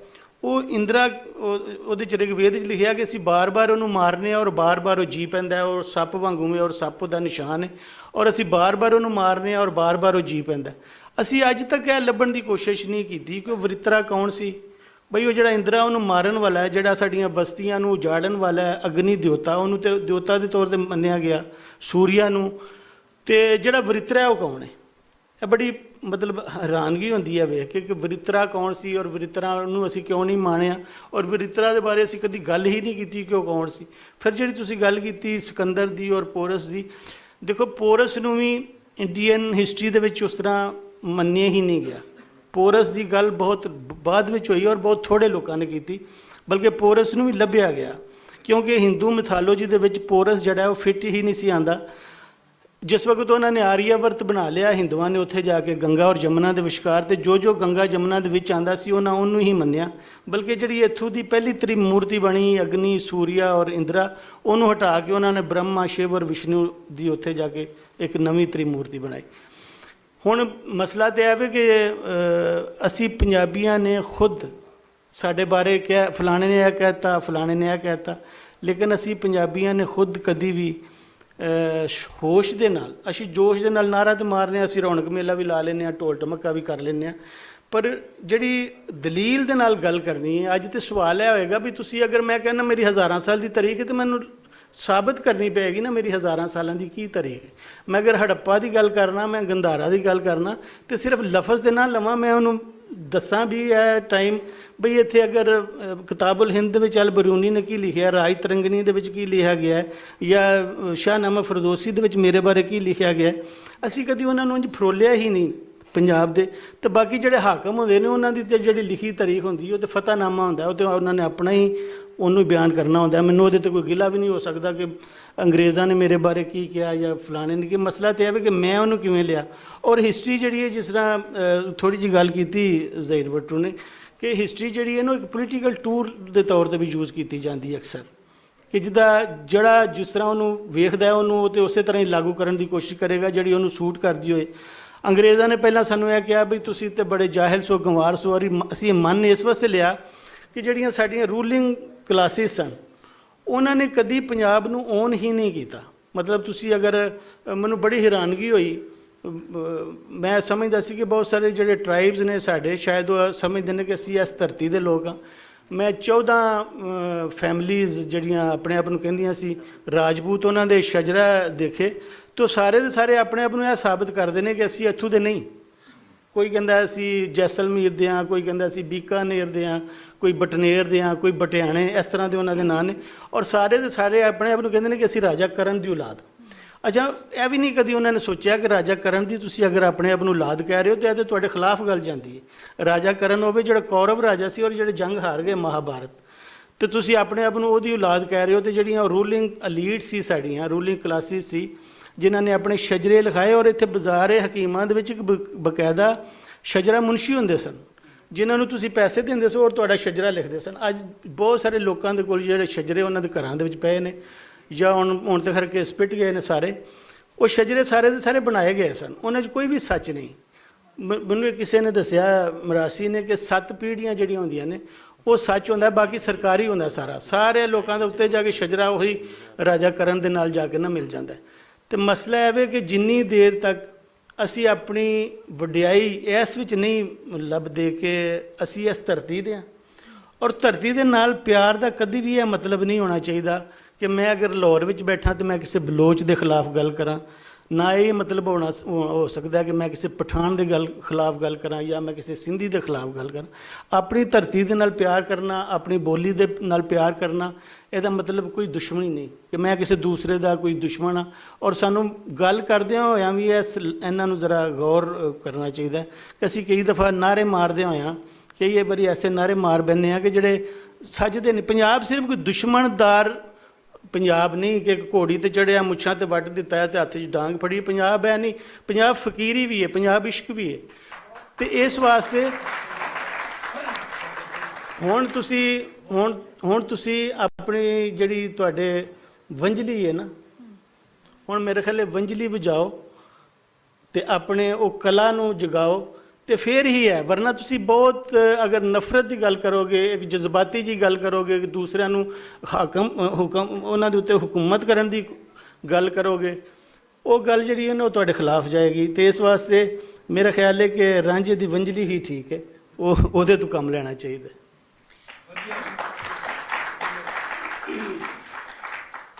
ਅਸੀਂ ਪੰਜਾਬ ਦੀ ਤਾਰੀਖ ਨੂੰ ਵੇਖਦਿਆਂ ਹੋਇਆਂ ਇੱਕ ਪਾਸੇ ਸਾਡੇ ਕੋਲ ਉਹ ਸਾਰੀਆਂ ਹਿਸਟੋਰੀਕਲ ਅਕਾਊਂਟ ਜਾਂ ਨੈਰੇਟਿਵਸ ਨੇ ਤੇ ਉਹਦੇ ਨਾਲ ਨਾਲ ਇੱਕ ਫੋਕ ਲੋਰ ਦਾ ਵੀ ਨੈਰੇਟਿਵ ਹੈ। ਜਦੋਂ ਹੁਣ ਅੱਜ ਕੱਲ੍ਹ ਓਰਲ ਹਿਸਟਰੀ ਦੇ ਹਵਾਲੇ ਨਾਲ ਬਹੁਤ ਕੰਮ ਹੋ ਰਿਹਾ ਹੈ ਤੇ ਜ਼ਹੀਰ ਵੱਟੂ ਹੋਰਾਂ ਦਾ ਕੰਮ ਵੀ ਫੋਕ ਲੋਰ ਤੇ ਵੇ। ਤੇ ਮੈਂ ਉਹਨਾਂ ਕੋਲ ਪੁੱਛਣਾ ਚਾਹਾਂਗੀ ਕਿ ਪੰਜਾਬ ਦੀ ਤਾਰੀਖ ਨੂੰ ਅਸੀਂ ਫੋਕ ਲੋਰ ਦੇ ਰਾਹੀਂ ਕਿਸ ਤਰ੍ਹਾਂ ਵੇਖ ਸਕਦੇ ਹਾਂ? ਜੀ ਅਸਲ ਵਿੱਚ ਜਿਹੜੀ ਗੱਲ ਪਹਿਲੇ ਜਿਵੇਂ ਹੁੰਦੀ ਜਾਂਦੀ ਹੈ ਨਾ, ਉਸੇ ਗੱਲ ਦੇ ਨਾਲ ਹੀ ਜੁੜਤ ਹੈ ਕਿ ਜਦੋਂ ਤਾਰੀਖ ਲਿਖਣ ਵਾਲੇ ਉਹ ਨਹੀਂ ਹੈਗੇ ਜਿਨ੍ਹਾਂ ਦੇ ਸਿਰ ਉੱਤੇ ਬੀਤੀ ਹੈ, ਤਾਂ ਫਿਰ ਤਾਂ ਤਾਰੀਖ ਦੇ ਉੱਤੇ ਚੋਖਾ ਹੀ ਸ਼ੱਕ ਪਵੇਗਾ। ਜਿਨ੍ਹਾਂ 'ਤੇ ਬੀਤੀ ਹੈ ਉਹ ਕਿਵੇਂ ਵੇਖਦੇ ਨੇ, ਉਹ ਸਾਨੂੰ ਫੋਕ 'ਚ ਨਜ਼ਰ ਆਉਂਦੇ ਨੇ। ਫੋਕ 'ਚ ਨਾ ਨਜ਼ਰ ਆਉਂਦੇ ਜੇ ਉਹ ਉਹਨਾਂ ਦੇ ਹੱਥ 'ਚ ਕਦੇ ਕਲਮ ਹੁੰਦੀ, ਤੇ ਉਹਨਾਂ ਦੇ ਹੱਥ 'ਚ ਕਲਮ ਤਾਂ ਉਦੋਂ ਹੀ ਹੁੰਦੀ ਜੇ ਉਹਨਾਂ ਦੀ ਬੋਲੀ ਉਹਨਾਂ ਕੋਲ ਹੁੰਦੀ ਤਾਂ। ਅੱਛਾ, ਹੁਣ ਸਾਡੇ ਕੋਲ ਪਿੱਛਾ ਦੂਜਾ ਰਾਹ ਹੀ ਰਹਿ ਜਾਂਦਾ ਹੈ ਕਿ ਅਸੀਂ ਫੋਕ ਦੀਆਂ ਉਹਨਾਂ ਸਾਰੀਆਂ ਸ਼ਕਲਾਂ ਨੂੰ ਵੇਖੀਏ ਜਿਨ੍ਹਾਂ ਦੇ ਵਿੱਚੋਂ ਸਾਨੂੰ ਹਿਸਟਰੀ ਦਾ ਕੋਈ ਬਿਹਤਰ ਰੰਗ ਜਿਹੜਾ ਹੈ ਨਾ, ਸਾਡਾ ਸੱਚ ਸਾਨੂੰ ਲੱਭ ਸਕੇ। ਫੋਕ ਦੇ ਆਰਟ ਵੀ ਫੋਕ ਦੇ ਅੰਦਰ ਹੈ, ਈਵਨ ਝੁੰਮਰ ਤੋਂ ਲੈ ਕੇ ਡਾਂਸ ਵੀ, ਗਿੱਧੇ ਤੱਕ ਸਾਡਾ ਫੋਕ ਹੈ ਔਰ ਉਹ ਰਜਿਸਟ ਸਾਰਾ ਮੌਜੂਦ ਹੈ। ਬਲਕਿ ਪਿਛਲੇ ਦਿਨਾਂ 'ਚ ਮੈਂ ਇੱਕ ਗੱਲ ਵੈਸੇ ਨਾਲ ਵੇਖੀ ਜਾਵਾਂ ਕਿ ਇਹ ਜਿਹੜਾ ਅਫਰੀਕਾ ਤੋਂ ਹੈ ਨਾ, ਉਹ ਡਾਂਸ ਜਿਹੜਾ ਅਫਰੀਕਾ ਤੋਂ ਬਾਅਦ ਸਭ ਤੋਂ ਜ਼ਿਆਦਾ ਪੰਜਾਬ 'ਚ ਮਕਬੂਲ ਹੁੰਦਾ ਪਿਆ। ਮੇਰੇ ਖਿਆਲ ਉਹਨੂੰ ਕੀ ਰਾਕ ਕਹਿੰਦੇ ਨੇ, ਕੀ ਉਹ ਜਿਹੜਾ ਰਾਕ ਤਾਂ ਨਹੀਂ, ਹਿਪ ਹੌਪ। ਅੱਛਾ, ਉਹਦਾ ਨਾ ਮੈਂ ਸਭ ਤੋਂ ਜ਼ਿਆਦਾ ਉਹਨੂੰ ਵੇਖਦਾ ਪਿਆ ਸਾਂ ਕਿ ਅਫਰੀਕਾ ਔਰ ਅਫਰੀਕਾ ਤੋਂ ਬਾਅਦ ਪੰਜਾਬੀ ਕਿਉਂ ਹਿੱਟ ਹੁੰਦੇ ਤੇ ਇੰਨੇ ਹੁੰਦੇ ਪਏ ਨੇ। ਅੱਛਾ, ਮਜ਼ੇ ਦੀ ਗੱਲ ਹੈ ਕਿ ਸਾਡੇ ਕੋਲ ਆਮ ਜਿਹੜੇ ਪਿਓਰ ਉੱਥੇ ਲੋਕ ਦਰਿਆਵਾਂ ਦੇ ਕੰਢੇ ਹੈਗੇ ਨੇ ਨਾ, ਅੱਛਾ ਉਹ ਝੁੰਮਰ ਗੁੰਬਰ ਇਹਨਾਂ ਦੇ ਦਰਮਿਆਨ ਜਿਹੜਾ ਉਹਨਾਂ ਦਾ ਡਾਂਸ ਦਾ ਆਪਣਾ ਸਟਾਈਲ ਹੈ ਨਾ, ਕਿ ਦਾਇਰੇ ਦੇ ਵਿੱਚ ਹੋ ਰਹੀ ਹੁੰਦੀ ਹੈ ਤੇ ਵਿਚਕਾਰ ਇੱਕ ਬੰਦਾ ਆਉਂਦਾ ਜਿਹੜਾ ਗਾਉਂਦਾ ਵੀ ਹੈ ਔਰ ਉਸ ਗਾਣ ਨੂੰ ਬਿਲਕੁਲ ਉਹਦੀ ਬਾਡੀ ਦੀ ਮੂਵਮੈਂਟ ਉਹ ਹੈ ਕਿ ਮਤਲਬ ਉਹ ਮੁਖਤਲਿਫ ਤਰੀਕਿਆਂ ਦੇ ਨਾਲ ਹਿਲ ਕੇ ਉੱਪਰ ਤਾੜੀ ਥੱਲੇ। ਅੱਛਾ, ਉਹ ਇੰਨਾ ਮਿਲਦਾ ਹੈ ਕਿ ਇਹ ਹੀ ਵਜ੍ਹਾ ਬਣ ਸਕਦੀ ਸੀ ਕਿ ਅਸੀਂ ਉਹ ਜਦੋਂ ਰੀਤਾਂ ਆਪਸ 'ਚ ਜੁੜਦੀਆਂ ਨੇ ਤਾਂ ਫਿਰ ਇੱਕ ਸੱਚ ਕਿਵੇਂ ਉੱਭਰਦਾ। ਅੱਛਾ, ਬਾਕੀ ਅਖਾਣ ਦੀ ਸੂਰਤ 'ਚ ਸਾਡੇ ਕੋਲ, ਕਹਾਣੀ ਦੀ ਸੂਰਤ 'ਚ ਸਾਡੇ ਕੋਲ, ਔਰ ਕਹਾਣੀ ਦੇ ਵਿੱਚ ਵੀ 3 ਤਰ੍ਹਾਂ ਦੀਆਂ ਕਹਾਣੀਆਂ ਦੀਆਂ ਸ਼ਕਲਾਂ ਬਣਦੀਆਂ ਨੇ। ਇੱਕ ਉਹ ਪਰੀ ਕਹਾਣੀ ਜਿਹਦੇ 'ਚ ਅਮੂਮਨ ਅਸੀਂ ਆਨੇ ਇੱਕ ਸੀ ਦੇ, ਔਰ ਦੇ ਫਿਰ ਕਿਸੇ ਥਾਂ 'ਤੇ ਬਹੁਤ ਖਾਂਦਾ ਪੀਂਦਾ, ਲੋਕਾਂ ਨੂੰ ਤਬਾਹ ਕਰਦਾ, ਮੁੜ ਇੱਕ ਸ਼ਹਿਜ਼ਾਦੀ ਗਵਾਹ ਕਰਕੇ ਲੈ ਜਾਂਦਾ ਔਰ ਮੁੜ ਕੋਈ ਬਾਦਸ਼ਾਹ ਸੋਚਣ ਪੈ ਜਾਂਦਾ ਕਿ ਕੋਈ ਤਾਂ ਆਵੇ ਜਿਹੜਾ ਉਹ ਸ਼ਹਿਜ਼ਾਦੀ ਨੂੰ ਆਜ਼ਾਦ ਕਰ ਤੇ ਲਿਆਵੇ। ਔਰ ਉਹ ਹੀ ਐਸਾ ਵੱਡਾ ਸਿੰਬਲ ਹੈ। ਮੈਂ ਤੇ ਅਗਰ ਅੱਜ ਦੇ ਵੇਲੇ 'ਚ ਵੀ ਕਹਾਂ ਕਿ ਮੇਰੀ ਤਨਖਾਹ ਸ਼ਹਿਜ਼ਾਦੀ ਹੈ ਔਰ ਉਹ ਜਿਸਲੇ 16-17 ਸਾਲਾਂ ਦੀ ਹੁੰਦੀ ਤੇ ਗਵਾਹ ਹੋ ਜਾਂਦੀ ਹੈ, ਤੇ ਮੁੜ ਉਦੋਂ ਬਾਅਦ ਮੈਂ ਬਸ ਇਹੀ ਸੋਚੀ ਪਿਆ ਉਹਨਾਂ ਵੀ ਕੋਈ ਤਾਂ ਆਵੇ ਜਿਹੜਾ ਡਾਲਰ ਰੰਗੇ ਦਿਓ ਨੂੰ ਥੱਲੇ ਲਿਆਵੇ। ਸੋ ਅਸਲ ਦੇ ਵਿੱਚ ਇਹ ਜਿਹੜੀਆਂ ਫੋਕ ਦੀਆਂ ਜਿੰਨੀਆਂ ਵੀ ਕਿਸਮਾਂ ਨੇ ਉਹ ਆਪ ਦੇ ਅੰਦਰ ਇੱਕ ਪੂਰੀ ਹਿਸਟਰੀ ਹੁੰਦੀ ਹੈ।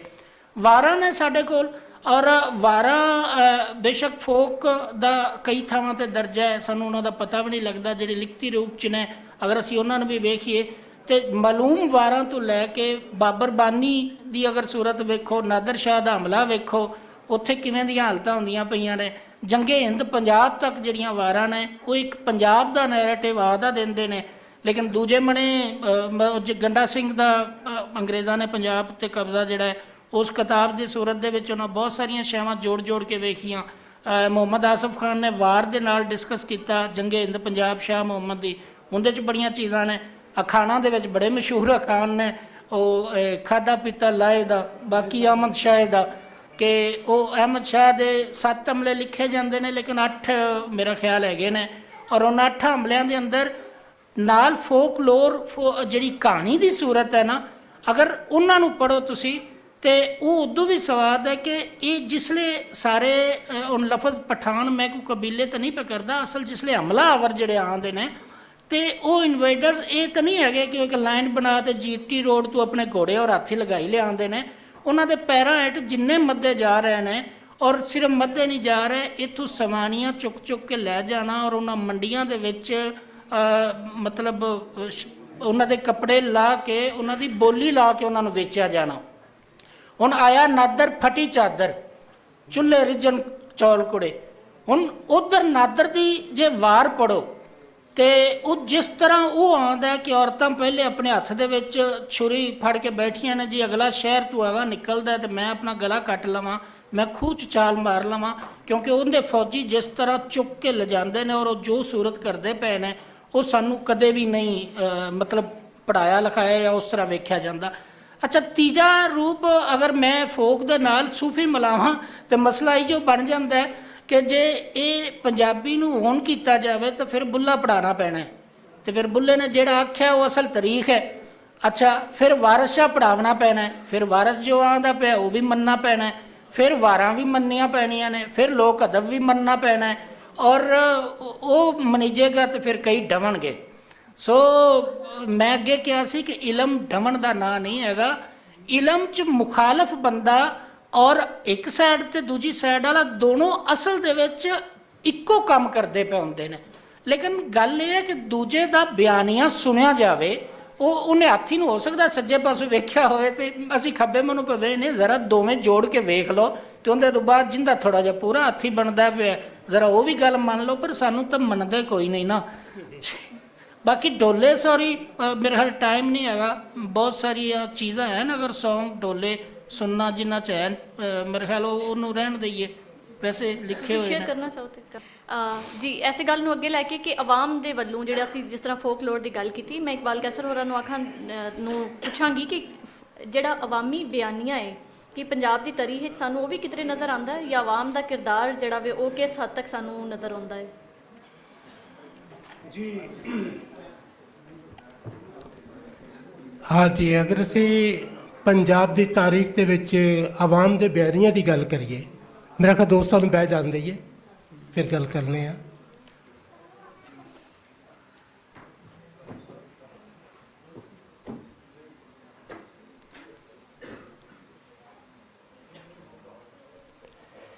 ਦੇਖੋ ਜੀ, ਤਾਰੀਖ ਦੇ ਪੱਖ ਤੋਂ ਅਗਰ ਵੇਖਿਆ ਜਾਵੇ ਤਾਂ ਤਾਰੀਖ ਜਿਹੜੀ ਹੈ ਉਹ ਦੋ ਪੱਧਰਾਂ ਤੇ ਲਿਖੀ ਗਈ। ਇੱਕ ਉਹ ਤਾਰੀਖ ਜਿਹੜੀ ਕਿ ਦਰਬਾਰਾਂ ਵਾਸਤੇ ਲਿਖੀ ਗਈ, ਬਾਦਸ਼ਾਹਾਂ ਵਾਸਤੇ ਲਿਖੀ ਗਈ, ਔਰ ਇੱਕ ਉਹ ਤਾਰੀਖ ਹੈ ਜਿਹੜੀ ਆਵਾਮ ਦੀ ਤਾਰੀਖ ਹੈ, ਲੋਕਾਂ ਦੀ ਤਾਰੀਖ ਹੈ, ਜਿਹਨੂੰ ਲੋਕਾਂ ਨੇ ਜਿਵੇਂ ਹੰਡਾਇਆ ਉਹਨੂੰ ਉਹਨਾਂ ਨੇ ਬਿਆਨ ਕੀਤਾ। ਹੁਣ ਤੁਸੀਂ ਵੇਖੋ ਕਿ ਅਗਰ ਅਸੀਂ ਪੰਜਾਬ ਦੀ ਤਾਰੀਖ ਦੀ ਗੱਲ ਕਰੀਏ ਤਾਂ ਬਹੁਤਾ ਦੂਰ ਅਸੀਂ ਨਹੀਂ ਜਾਂਦੇ ਕਿ ਪਿੱਛੇ ਕੀ ਹੋਇਆ, ਕਿਵੇਂ ਹੋਇਆ। ਤੇ ਲੋਕ ਬਿਆਨੀਆਂ ਦੇ ਤੌਰ ਤੇ ਅਸੀਂ ਪਹਿਲਾਂ ਪਹਿਲਾ ਸਾਡਾ ਸ਼ਾਇਰ ਵੀ ਬਾਬਾ ਫਰੀਦ ਹੈ, ਤੇ ਉਹ ਜਿਹੜੇ ਕਹਿੰਦੇ ਨੇ ਕਿ ਗੜ ਲੁੱਟਿਆ ਦੀਵੜੇ ਗਿਆ ਬੁਝਾ। ਕਦੇ ਇਹਦੇ ਤੇ ਧਿਆਨ ਦਿੱਤਾ ਗਿਆ ਹੈ ਕਿ ਕਿਹੜਾ ਗੜ ਲੁੱਟਿਆ ਗਿਆ, ਕਿੰਨੇ ਦੀਵੇ ਬੁਝਾਏ, ਕਿੰਨੇ ਹਨੇਰ ਮਚਾਇਆ ਔਰ ਕਿਵੇਂ ਹੋਇਆ, ਔਰ ਫਰੀਦ ਨੂੰ ਇਹ ਸਭ ਕੁਝ ਕਿਉਂ ਕਹਿਣਾ ਪਿਆ? ਅਗਰ ਅਸੀਂ ਉਸ ਜ਼ਮਾਨੇ ਦੀ ਸਾਰੀ ਤਾਰੀਖ ਨੂੰ ਵੇਖਦੇ ਹਾਂ ਤੇ ਥੋੜਾ ਜਿਹਾ ਅੱਗੇ ਆ ਕੇ ਅਸੀਂ ਵੇਖ ਲਿਆ ਤੇ ਇੱਕ ਬੜਾ ਮਸ਼ਹੂਰ ਸਾਡੇ ਇੱਥੇ ਇੱਕ ਮੁਹਾਵਰਾ ਹੈਗਾ ਹੈ, ਤੇ ਉਹ ਕਹਿੰਦੇ ਨੇ ਕਿ ਮੂਤੋਂ ਲੱਭੀ ਪਾਤਸ਼ਾਹੀ ਤੇ ਤੁਗਲਕ ਧਰਿਆ ਨਾ। ਹੁਣ ਇਹ ਬੜਾ ਗੌਰ ਵਾਲੀ ਗੱਲ ਹੈ ਕਿ ਮੂਤੋਂ ਲੱਭੀ ਪਾਤਸ਼ਾਹੀ ਤੇ ਤੁਗਲਕ ਧਰਿਆ ਨਾ, ਇਹ ਹੈ ਕੀ ਹੈ? ਇਹਦੇ ਪਿੱਛੇ ਇੱਕ ਬੜੀ ਕਹਾਣੀ ਹੈ ਕਿ ਤੁਗਲਕ ਜਿਹੜਾ ਸੀ ਉਹ ਜੰਗਲਾਂ 'ਚ ਧੱਕੇ ਖਾਂਦਾ ਫਿਰਦਾ ਸੀ, ਔਰ ਜਿੱਸਾ ਵੀ ਸੀ ਉਹ ਆਪਣੇ ਇਕਤਦਾਰ ਗਵਾ ਬੈਠਾ। ਉਹ ਇੱਕ ਜਗ੍ਹਾ ਤੇ ਰਾਤ ਨੂੰ ਪਿਸ਼ਾਬ ਕਰਨ ਬੈਠਾ, ਉਹ ਸਾਰੀਆਂ ਚਿੱਟਾਂ ਉਹਦੇ ਉੱਤੇ ਪਈਆਂ, ਉਹਨੇ ਉਹ ਜ਼ਮੀਨ ਪੱਟੀ, ਪਤਾ ਚੱਲਿਆ ਕਿ ਜੀ ਇੱਥੇ ਥੱਲੇ ਕੋ ਖਜ਼ਾਨਾ ਹੈ, ਜਿਹਦੇ ਨਾਲ ਤਲਵਾਰ ਲਈ ਬਾਦਸ਼ਾਹ ਦਾ ਤਖਤ ਵੀ ਸੰਭਾਲ ਲਿਆ। ਲੰਮੀ ਕਹਾਣੀ ਹੈ। ਖੈਰ, ਅਸੀਂ ਉਸ ਤੋਂ ਬਾਅਦ ਅੱਗੇ ਆਨੇ ਆ ਤੇ ਅਸੀਂ ਵੇਖ ਲਿਆ ਕਿ ਸਾਡੀ ਤਾਰੀਖ ਦਾ ਅਗਲਾ ਬਿਆਨੀਆ ਜਿਹੜਾ ਹੈ, ਜਿਹੜਾ ਕਿ ਆਵਾਮ ਦਾ ਹੈ, ਲੋਕਾਂ ਦਾ ਹੈ, ਉਹ ਬਿਆਨੀਆ ਹੈ ਬਾਬਰ ਬਾਣੀ। ਹੁਣ ਬਾਬਰ ਬਾਣੀ ਦੇ ਵਿੱਚ ਬਾਬਾ ਨਾਨਕ ਜੋ ਕਹਿ ਰਿਹਾ ਹੈ ਕਿ ਉਹ ਤਾਰੀਖ ਦਾ ਹਿੱਸਾ ਹੈ, ਇਹ ਇੱਕ ਬਹੁਤ ਵੱਡਾ ਸਵਾਲ ਹੈ ਕਿ ਜੀ ਜਿਹੜੀ ਚਾਲੂ ਤਾਰੀਖ ਹੈਗੀ ਹੈ ਉਹਦੇ 'ਚ ਬਾਬੇ ਨਾਨਕ ਦਾ ਉਹ ਬਿਆਨ ਕਿਸੇ ਵੀ ਪੱਖ ਤੋਂ ਤਾਰੀਖ ਵਾਲਿਆਂ ਨੇ ਕੋਟ ਨਹੀਂ ਕੀਤਾ ਕਿ ਪਾਪ ਕੀ ਜੰਜ ਲੈ ਕਾਬਲੋ ਧਾਇਆ, ਜੋਰੀ ਮੰਗੇ ਦਾਨ ਵੇ ਲਾਲੂ। ਹੁਣ ਦਾਨ ਮੰਗਣਾ ਔਰ ਉਹ ਵੀ ਤਲਵਾਰ ਦੇ ਜ਼ੋਰ ਤੇ, ਔਰ ਇਹ ਸਾਰਾ ਕੁਝ ਕੀ ਹੈ, ਇਹਦਾ ਕਿਧਰੇ ਵੀ ਸਾਨੂੰ ਉਹ ਚੀਜ਼ ਨਜ਼ਰ ਨਹੀਂ ਆਉਂਦੀ।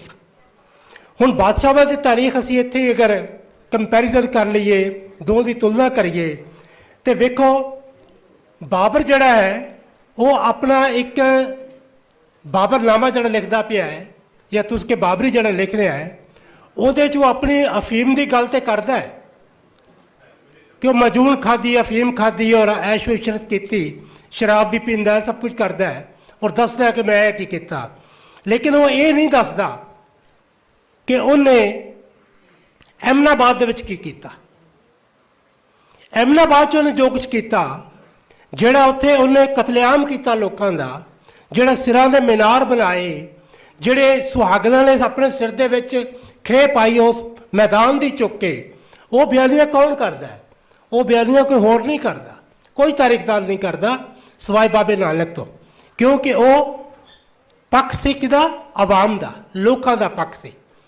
ਇਸੇ ਤਰ੍ਹਾਂ ਅਗਰ ਬੋਲੀ ਦੀ ਗੱਲ ਕਰੀਏ ਤੇ ਬੋਲੀ 'ਚ ਵੀ ਸਾਡੇ ਕੋਲ ਪਹਿਲਾ ਬੰਦਾ ਬਾਬਾ ਨਾਨਕ ਹੈ, ਜਿਹੜਾ ਕਿ ਕਹਿੰਦਾ ਹੈ ਕਿ ਘਰ ਘਰ ਮੀਆਂ ਸਭਨਾ ਜੀਆਂ, ਬੋਲੀ ਅਵਰ ਤੁਮਾਰੀ। ਹੁਣ ਸਾਰੇ ਤੇ ਮੀਆਂ ਬਣ ਕੇ ਬਹਿ ਗਏ, ਬੋਲੀ ਵੀ ਵਟਾ ਲਈ, ਅਸੀਂ ਸਭ ਕੁਝ ਆਪਣਾ ਵਟਾ ਲਿਆ। ਤੇ ਇਹ ਪਿੱਛੇ ਵਾਲੀ ਉਹੀ ਗੱਲ ਕਿ ਜਦੋਂ ਤੱਕ ਅਸੀਂ ਚੀਜ਼ਾਂ ਨੂੰ ਮੰਨਦੇ ਨਹੀਂ, ਆਪਣਾ ਨਹੀਂ ਲੈਂਦੇ, ਉਦੋਂ ਤੱਕ ਇਹ ਗੱਲ ਨਹੀਂ ਬਣਦੀ। ਇਸੇ ਹੀ ਹਵਾਲੇ ਦੇ ਨਾਲ ਅਸੀਂ ਪੂਰੇ ਤਸਲਸਲ ਦੇ ਨਾਲ ਅੱਗੇ ਟੁਰਦੇ ਜਾਈਏ ਤੇ ਸਾਨੂੰ ਇਹ ਵੇਖਣਾ ਪਏਗਾ ਕਿ ਇੱਥੇ ਜੋ ਕੁਝ ਹੋਇਆ, ਇੱਕ ਉਹ ਪੱਖ ਹੈ ਕਿ ਕਹਿੰਦੇ ਨੇ ਕਿ ਜੀ ਗੁਰੂ ਅਰਜਨ ਦਾ ਕਤਲ ਜਿਹੜਾ ਹੈ ਉਹ ਕਿਹਨੇ ਕੀਤਾ, ਕਿਤੇ ਹੁਕਮ ਨਾਲ ਹੋਇਆ, ਮਾਰਨ ਵਾਲੇ ਕੌਣ ਸਨ, ਮਰਨ ਵਾਲਾ ਕੌਣ ਸੀ, 47 'ਚ ਉਹਦੇ ਕੀ ਅਸਰ ਹੋਇਆ, ਉਹਨੂੰ ਕਿਹਨੇ ਲਿਖਿਆ, ਕਿਸੇ ਨੇ ਬਿਆਨ ਨਹੀਂ ਕੀਤਾ। ਬਈ ਸਾਰਾ ਕੁਝ ਜਿਹੜਾ ਹੈ ਉਹ ਕੀ ਸਿਰਫ ਕਾਫਰ ਕਹਿ ਕੇ ਇੱਕ ਦੂਜੇ ਨੂੰ ਮਾਰਿਆ ਗਿਆ? ਨਹੀਂ, ਇਸ ਤਰ੍ਹਾਂ ਨਹੀਂ ਹੈਗਾ। ਤਾਰੀਖ ਦੇ ਪਿਛਲੇ ਵਰਕੇ ਵੀ ਫੋਲਣੇ ਪੈਣਗੇ। ਸਾਨੂੰ ਇਹ ਵੀ ਵੇਖਣਾ ਪਏਗਾ ਕਿ ਉਹ ਗੁਰੂ ਗੋਬਿੰਦ ਸਿੰਘ ਦੇ ਬੱਚਿਆਂ ਦੇ ਨਾਲ ਕੀ ਹੋਇਆ। ਸਾਨੂੰ ਇਹ ਵੀ ਵੇਖਣਾ ਪਏਗਾ ਕਿ ਹਾਂ ਦਾ ਨਾਰਾ ਕੌਣ ਮਾਰਦਾ ਪਿਆ ਹੈ। ਇਹ ਪੰਜਾਬ ਦੀ ਤਾਰੀਖ ਦੇ ਬਹੁਤ ਸਾਰੇ ਐਸੇ ਨਕਸ਼ ਨੇ ਜਿਹੜੇ ਮੇਨ ਸਟ੍ਰੀਮ ਜਿਹੜੀ ਤਾਰੀਖ ਹੈਗੀ ਹੈ ਉਹਦੇ 'ਚ ਇਹਨਾਂ ਦਾ ਕਿਧਰੇ ਕੋਈ ਝਲਕਾਰਾ ਨਹੀਂ ਮਿਲਦਾ। ਇੱਕੋ ਹੀ ਸਵਾਲ ਕੀਤਾ ਜਾਂਦਾ ਹੈ ਕਿ ਜੇ ਮੇਨ ਸਟ੍ਰੀਮ ਦੀ ਤਾਰੀਖ ਜਿਹੜੀ ਹੈ ਉਹਦੇ 'ਚ ਇਹਦਾ ਕੋਈ ਜ਼ਿਕਰ ਨਹੀਂ ਹੈਗਾ। ਬਈ ਕਿਵੇਂ ਜ਼ਿਕਰ ਹੋਏਗਾ? ਆਵਾਮ ਦੀ ਤਾਰੀਖ ਹੋ ਰਹੀ, ਬਾਦਸ਼ਾਹਾਂ ਦੀ ਤਾਰੀਖ ਹੋ ਰਹੀ, ਉਹਨਾਂ ਦੀ ਫਿਰ ਉਹਨਾਂ ਦੀ ਤਾਰੀਖ ਹੋ ਰਹੀ ਜਿਨ੍ਹਾਂ ਨੇ ਬਾਦਸ਼ਾਹਾਂ ਕੋਲੋਂ ਪੈਸੇ ਲੈ ਕੇ ਲਿਖੀ ਕਿ ਅੱਛਾ ਜੇ ਅਗਰ ਸਾਨੂੰ ਵਜ਼ੀਫਾ ਨਹੀਂ ਦੇਗਾ ਤੇ ਮੈਂ ਇੰਜ ਦਾ ਇੰਜ ਕਰ ਦਿਆਂਗਾ। ਫਿਰ ਇਹ ਵੀ ਹੋਇਆ ਤਾਰੀਖ ਦੇ ਵਿੱਚ। ਸੋ ਇਸ ਵਾਸਤੇ ਸਾਨੂੰ ਇਸ ਤਾਰੀਖ ਦੇ ਅੰਦਰ ਬੜੀ ਗਹਿਰਾਈ ਨਾਲ ਜਾ ਕੇ ਸਾਨੂੰ ਵੇਖਣਾ ਪਏਗਾ ਕਿ ਸਾਨੂੰ ਸਾਡੇ ਰੰਗਾਂ ਦੇ ਵਿੱਚ ਤਬਦੀਲੀ ਕਿਵੇਂ ਆਈ, ਅਸੀਂ ਨੀਚ ਜ਼ਾਤਾਂ ਤੋਂ ਉੱਚੀਆਂ ਜ਼ਾਤਾਂ ਦੇ ਕਿਵੇਂ ਬਣੇ, ਸਾਡੇ ਅੰਦਰ ਔਰਤ ਦੇ ਨਾਲ ਜੋ ਕੁਝ ਹੋਇਆ ਕਿ ਉਹ ਸਤੀ ਕਿਉਂ ਕੀਤੀ ਗਈ, ਸਤੀ ਕਰਨ ਦਾ ਉਹਦੇ ਨਾਲ ਕੀ ਤਾਲੁਕ ਕੀ ਸੀ। ਬਾਅਦ ਦੇ ਵਿੱਚ ਅਸੀਂ ਆਪਣੀਆਂ ਜਿਹੜੀਆਂ ਸਾਡੀਆਂ ਸਵਾਣੀਆਂ ਨੇ ਉਹਨਾਂ ਨੂੰ, ਆਪਣੀਆਂ ਧੀਆਂ ਨੂੰ, ਭੈਣਾਂ ਨੂੰ ਅਸੀਂ ਉਹ ਹੱਕ ਕਿਉਂ ਨਹੀਂ ਦਿੰਦੇ ਜਿਹੜਾ ਹੱਕ ਉਹਨਾਂ ਦਾ ਬਣਦਾ ਹੈ ਕਿ ਉਹ ਆਪਣੀ ਜ਼ਿੰਦਗੀ ਬਾਰੇ ਆਪ ਸੋਚ ਸਕਣ ਕਿ ਅਸੀਂ ਕੀ ਕਰਨਾ ਹੈ, ਜ਼ਿੰਦਗੀ ਕਿਹਦੇ ਨਾਲ ਗੁਜ਼ਾਰਨੀ ਹੈ, ਕਿਵੇਂ ਗੁਜ਼ਾਰਨੀ ਹੈ। ਇਹ ਸਾਰੀਆਂ ਚੀਜ਼ਾਂ ਜਿਹੜੀਆਂ ਨੇ ਤਾਰੀਖ ਦਾ ਹਿੱਸਾ ਨੇ। ਇਸੇ ਵਾਸਤੇ ਸਾਹਿਬਾ ਕਹਿੰਦੇ ਨੇ ਕਿ ਮੈਂ ਹੱਕ ਪਚਾਤਾ ਆਪਣਾ ਤੇ ਤੁਹਾਡਾ ਲਿੱਤਾ ਕੀ। ਜੇ ਅਸੀਂ ਆਪਣੇ ਹੱਕ ਦੀ ਗੱਲ ਕਰੀਏ ਤੇ ਫਿਰ ਤਲਵਾਰਾਂ ਨਿਕਲਦੀਆਂ ਨੇ, ਫਿਰ ਲਾਸ਼ਾਂ ਦੇ ਢੇਰ ਲੱਗਦੇ ਨੇ, ਔਰ ਇਹ ਫਿਰ ਸਭ ਕੁਝ ਹੁੰਦਾ ਹੈ। ਅਸੀਂ ਪਹਿਲੇ ਵੀ ਵੇਖਿਆ ਹੈ, ਅਸੀਂ ਹੁਣ ਵੀ ਵੇਖ ਰਹੇ ਹਾਂ, ਔਰ ਅਸਾਂ ਪਤਾ ਨਹੀਂ ਅਸੀਂ ਕਦੋਂ ਤੱਕ ਵੇਖਣਾ ਹੈ। ਮੇਰਾ ਖਿਆਲ ਹੈ ਕਿ ਉਦੋਂ ਤੱਕ ਵੇਖਿਆ ਜਾਏਗਾ ਜਦੋਂ ਤੱਕ ਪੰਜਾਬੀ ਆਪਣੇ ਆਪ ਨੂੰ ਪੰਜਾਬੀ ਨਹੀਂ ਮੰਨਦੇ।